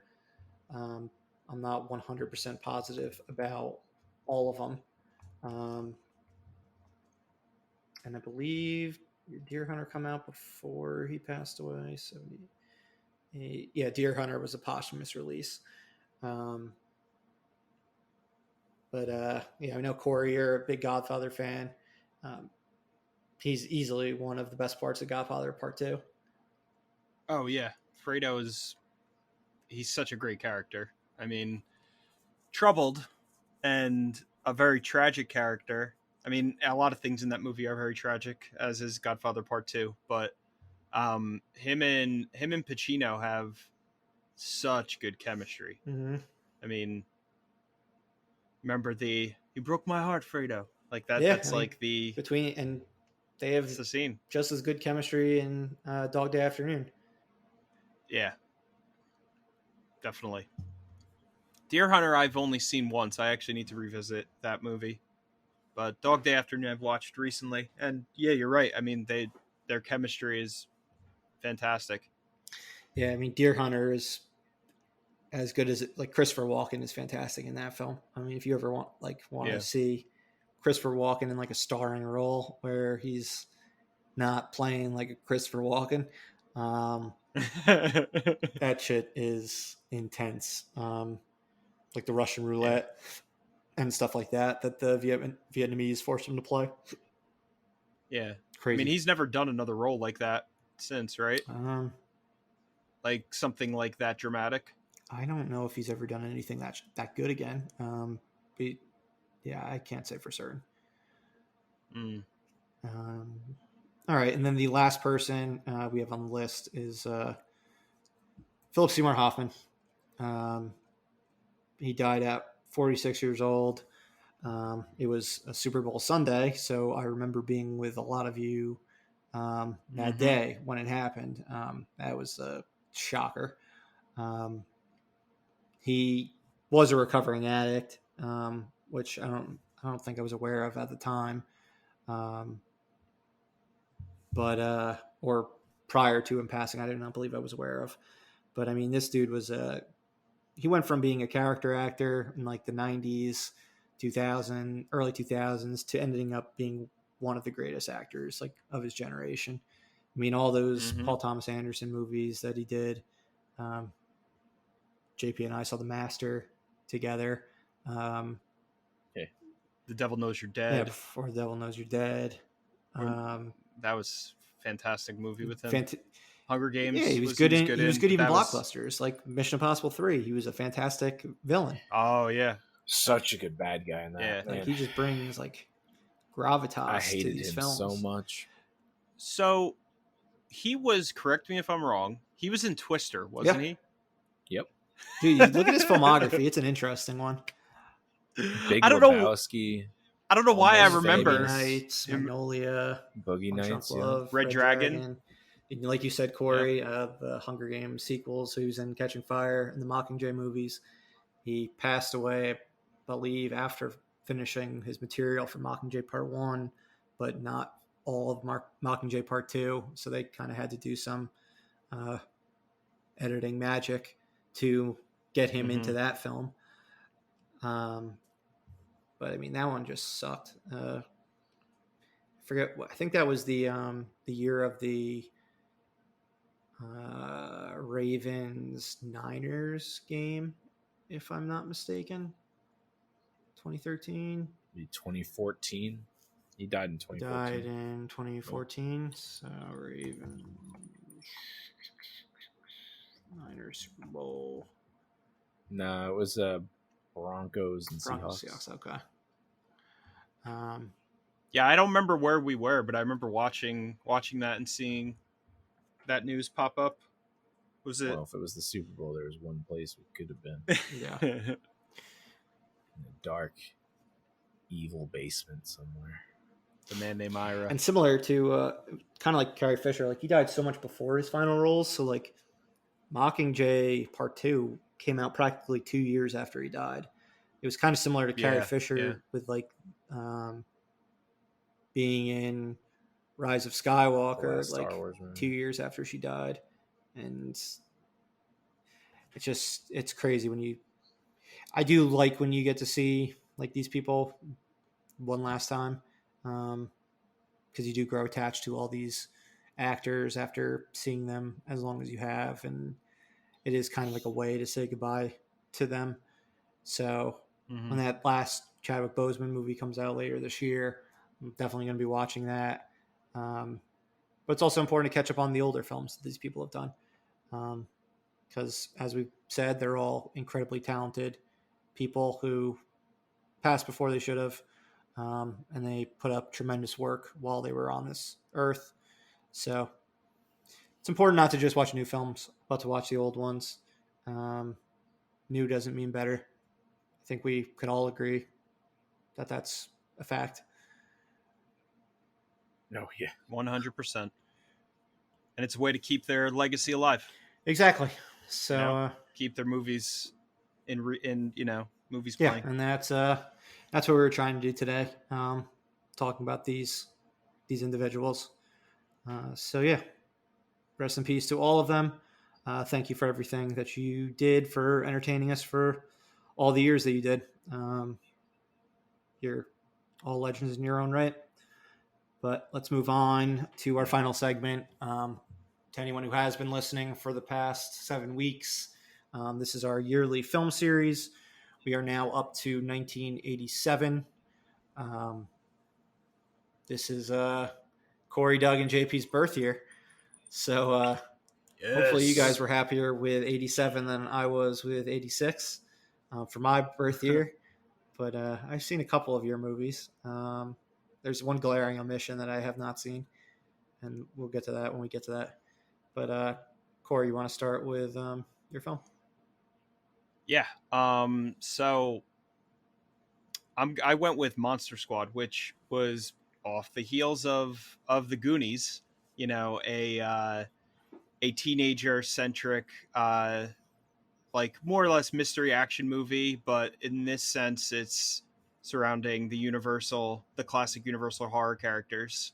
You had Dracula, you had the Mummy, Monster from the Black Lagoon, if I remember correctly, Frankenstein, and this movie I actually watch at least once a year. It still holds up. I mean, the acting isn't superb, but it's the script was really, really clever, the way that they put it together. I mean, it follows this group of friends, five friends, and the classic monsters just start coming out of the woodwork in their hometown. Their hometown, being I think someplace in like the Midwest. But Dracula is like the main bad guy, and they do a really good job at updating, I guess, those classic monsters. I mean, they basically designed and wearing their original costumes, and it's a great 80s movie. It has all the things that you would want from like an 80s action movie or 80s teen movie. But yeah, I mean, I'm actually due to watch it because now around Halloween is usually when I feel inclined to check it out again. But if you haven't seen it, I know it's on Netflix, so definitely check it out. JP or Doug, have you seen it? I have not. Oh yeah, I used to watch this a ton when I was a kid. Mm-hmm. It's a good movie. I haven't seen it. They kick Wolfman in the balls. They do. Turns out Wolfman has balls. Interesting. It's a pretty funny movie. It's a lot of there's such a good part in it. So there's like a chunk character, yeah, from course. Goonies, Horace, yeah, but they call him Fat Kid throughout the whole movie. Yeah, it's just such a good part. They're calling him Fat Kid, and he's got a shotgun. He goes, "My name is Horace," and he like cocks the shotgun.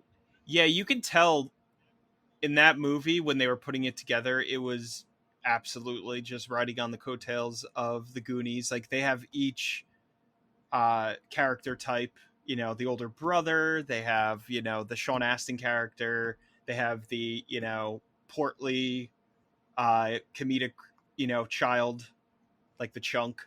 The only thing that's really missing from the movie is there's not like the Fratellis because they have the monsters. So yeah, because Dracula's. Yeah, so but the script is done in an interesting way that it kind of separates itself from that. You could tell that that's kind of what they were channeling, but they made it, more of a horror movie, I guess. Not even. I mean, just with the monsters, wasn't scary at all, but good.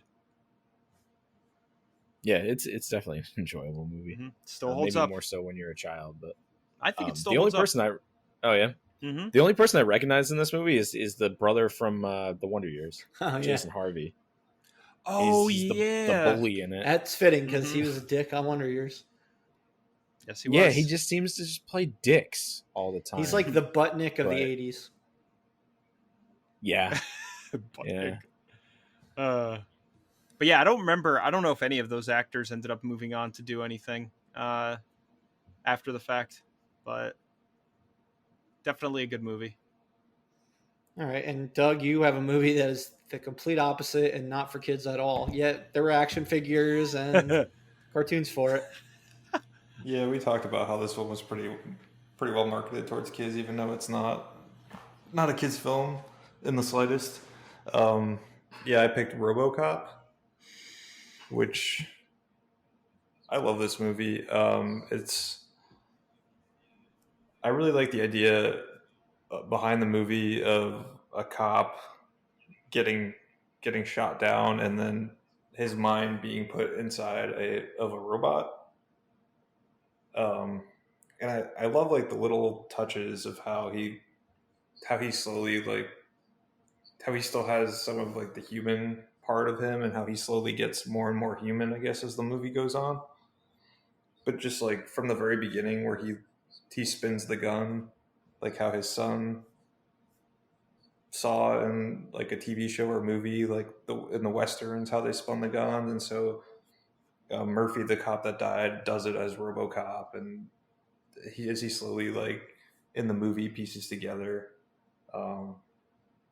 who he is and remembers his wife and his family, and it's just a cool movie. I think Peter Weller does like an awesome job acting like a robot, moving like a robot, making it feel like he actually is a robot. I don't think he had much more than a suit to use in order to portray the fact that he was a robot. There's no crappy CGI like the 2000 whatever movie with Joel Kinnaman. And I think the music's awesome. It like really gets you like pumped up when RoboCop shows up and does something awesome. And the dad from that 70s show is, I don't remember his name, but he's a great villain in that movie. So yeah, I picked RoboCop. I think it's a great movie. It's obviously some of the CGI from '87 doesn't still hold up, but other than that, I think it's a great movie.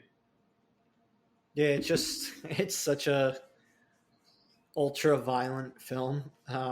Like the director, Paul Verhoeven. I don't know exactly how you pronounce his name, but I mean that's like a staple for him. I mean, we were talking about Hollow Man a few weeks back. Starship Troopers, Basic Instinct. Even he's just all about excess, whether it's violence or sex. I mean, he did Showgirls. He's just all about like putting everything in your face. He's very much a foreign director in that way, in that he's doing things that American audiences aren't necessarily comfortable with, and it's kind of funny watching him shock people. I think he gets off on it, and it's pretty interesting to see. But yeah, RoboCop, I hadn't seen it until a few years ago, maybe like 5 years ago.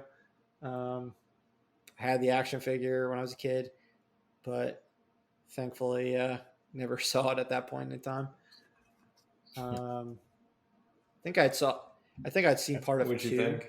I saw one where like there were kids beating up a guy, like robbing a store and beating a guy with a baseball bat. And I thought that was pretty fucked up when I was a kid. I thought it was. It might have been two. Two's Pretty fucked He's up, got man. like a jetpack, Yeah, I I never think. saw. One was the only one I've seen in full. And I think I did actually see part of one or two even earlier than that. Back when I must have been like 6 years old and I was on vacation. But yeah, I thought it was a good film. It's an interesting concept. I don't think it's a franchise, and I think it's kind of silly that they keep trying to make it a franchise, especially like rebooting it into like a. Was that new one PG-13? I know. I know RoboCop 3. I think it RoboCop was. 3 was PG-13. I don't know. Yeah. 3 was the one with the jetpack. I forgot there was a Joel third one. Kinnaman Yeah, in the reboot was in that, right? And then they've talked about doing a Yeah. direct sequel to 1.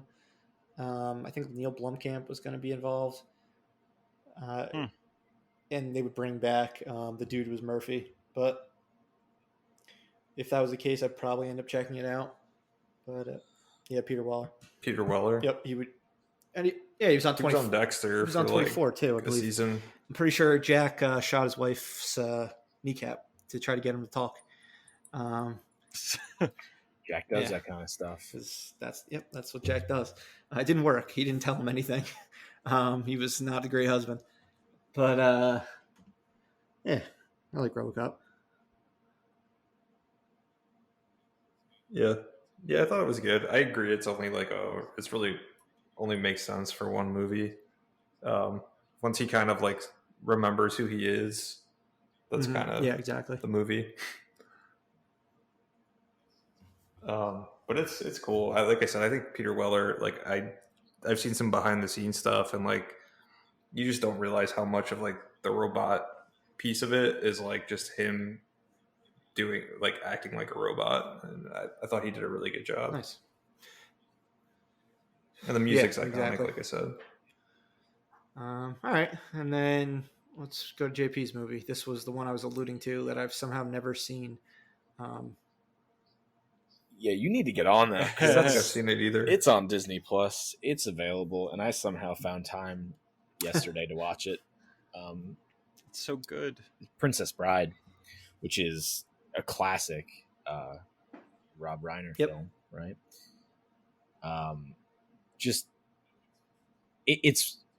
It's a great romance story, but told in the perspective of telling it to a young Fred Savage that doesn't want to hear anything about kissing. Which I think is a really funny aspect of the story. It's just a grandfather reading a book to his child, and most of the movie takes place presumably in this child's imagination. Has so many good performances in this movie. I mean, you got Robin Wright, you got Carrie Elways. I assume that how you say his last name. I always fuck that one up. Okay.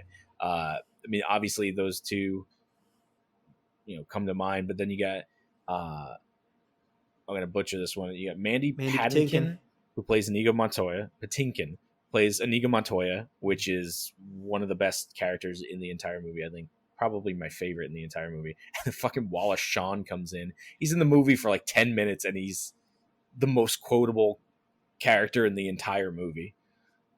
Absolutely hilarious. I love Wallace Shawn. He's just fucking hilarious in everything he does. And you got Billy Crystal in it. Andre the Giant in one of his last roles. Yeah. Carol Kane's in it. Peter Falk's the grandfather that's reading the story. Yeah, that's a great cast. It's just such a good movie. Yeah, and Fred Savage's little boy. It's just such a good cast, and it's a great fantasy story. Even at the heart of it, it's just a great sword play. There's magic. There's the pit of despair. I grew up watching this movie. I still watch it to this day. It still holds up. Just what a fantastic film. Yeah, I'm gonna have to check it out. I did see it was on Disney Plus. I do like how they're getting some more Fox movies on there as time goes on. Yeah, it's only an hour and a half long. It's an hour and 38 minutes. It's an easy watch. Yeah, it's one that's on my watch list. So now I got to actually put on my Disney Plus watch list and actually watch it. Yeah, get on that. I will. All right. Then my film, JP, you mentioned it earlier on in the show when we were talking about John Candy, and it is Spaceballs. So for those who aren't familiar, it is a loving parody to Star Wars. It was my introduction to parody films. It was my introduction to Mel Brooks and a lot of the actors in the film. Probably not Bill Pullman. I had already seen Independence Day at this time, but okay, it wasn't probably not Rick. Yeah, Moranis, I already right? knew Rick Moranis. I already knew John Candy. So I guess, but it was the first like starring role I had seen in John Candy, other than just like his small part in Home Alone. but Mel Brooks is the most important one that it was an introduction for. Yep. It's just a quotable, like I said, like a loving parody. It's not. It clearly enjoys what it's making fun of. It's different, and like nowadays, or not even nowadays, like the post 2000s, all those fucking horrible like date movies and all those ones, a disaster movie, et cetera, et cetera. You can tell like they have no respect for the movies that they're making fun of. They don't even have respect for the movie they're making, or for the art of writing or movies in general, in my opinion. But like Mel Brooks, like when he King of satire. when he goes to make a parody of something, whether it's Frankenstein or westerns, or whatever it is, like he makes you feel like you're in one of those movies, the movies that he's making fun of. So it doesn't go with a small budget or anything like that. Like it looks like you're in fucking space. And he really just got great talent for that film. He stars in it himself. Like we said, John Candy, who's playing Barf, who's like a Chewbacca type character. Bill Pullman is playing like a combination of Han Solo and Luke Skywalker. He's playing Lone Star. Rick Moranis is, who's like a god, is parodying Darth Vader as Dark Helmet. So, and then trying to think, Mel Brooks is the emperor. Yeah, he's the and yogurt, And yogurt. So and the yogurt, parody yep. of Yoda. Joan Rivers is like the C-3PO type character. So it's just some funny ass people in this film. I'm trying to think of some of the lines that we would always quote back in the day. You ain't found shit with with combing the desert. That was one of them. One of my favorites is "What's the matter, Colonel Sanders? Chicken." Fucking love that. That's a good one. That whole scene where they're counting down and trying to get into the escape pods. 1, 2, 3, 4, 5. That's the same number of my luggage. Sounds like the combination an idiot would have on his luggage. Just so many funny set pieces. Dick Van Patten's in it too. Yeah. Dick Van Patten's fucking hilarious in that. Dom DeLuise is Pizza the Hut. Yep. Oh yeah. I really wish Mel Brooks would do the sequel that he's been rumored Spaceballs to do. too. The Search for More Money.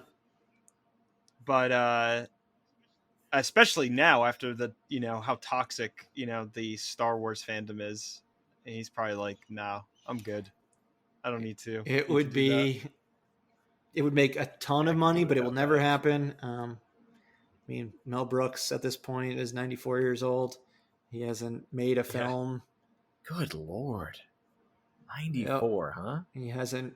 Yeah. Fucking Michael Winslow's in this movie too. I forgot about that. I forget what The guy from Police Academy.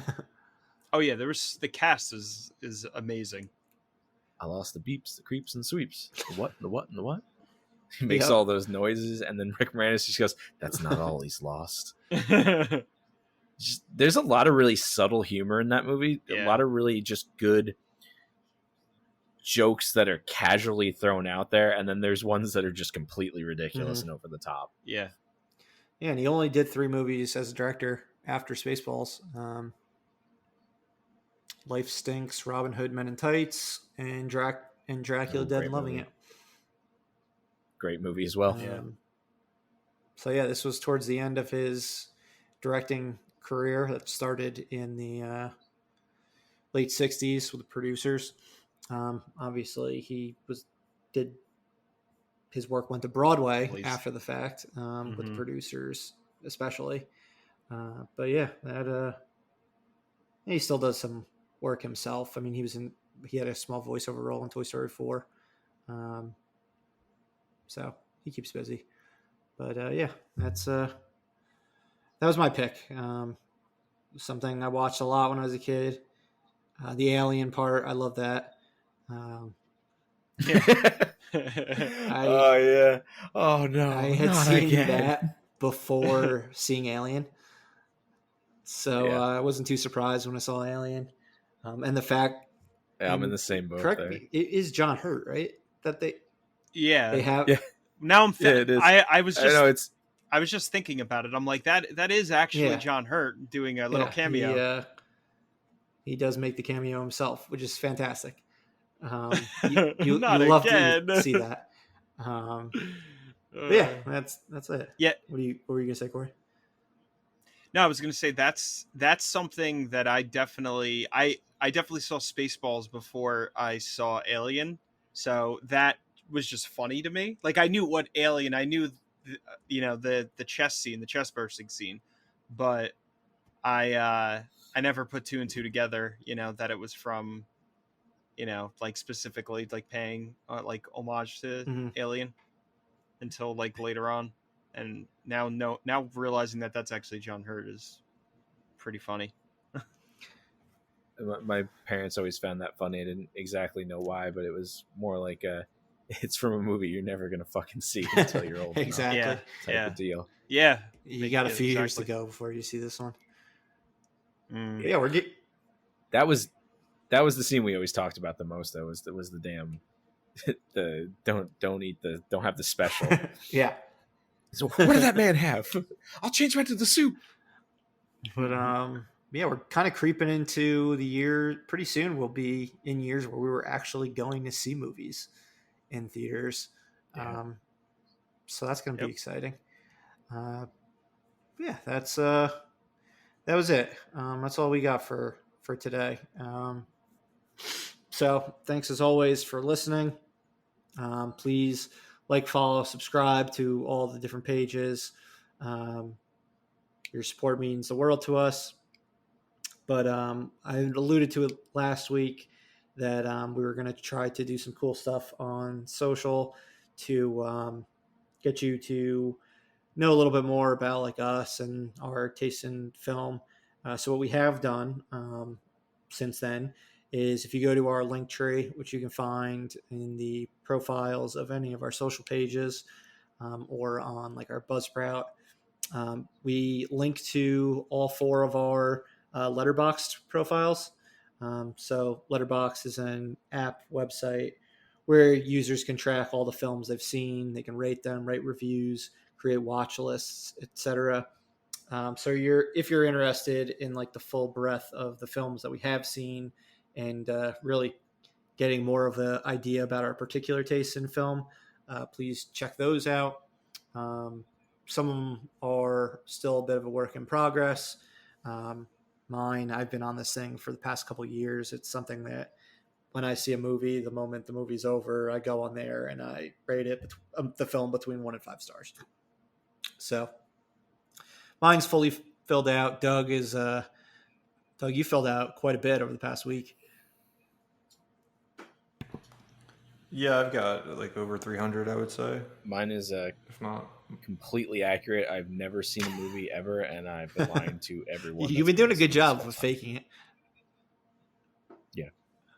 But yeah, JP, Corey, and Doug will be continuing to work on their profiles and updating it as time goes on. But yeah, there will be more stuff on social in the weeks to come. So stay tuned for all that. But as always, this has been Corey, Doug, JP, and Murph. We'll be back next week with a new episode, and we hope you keep yourself busy by watching a good film in the meantime. Thanks, guys.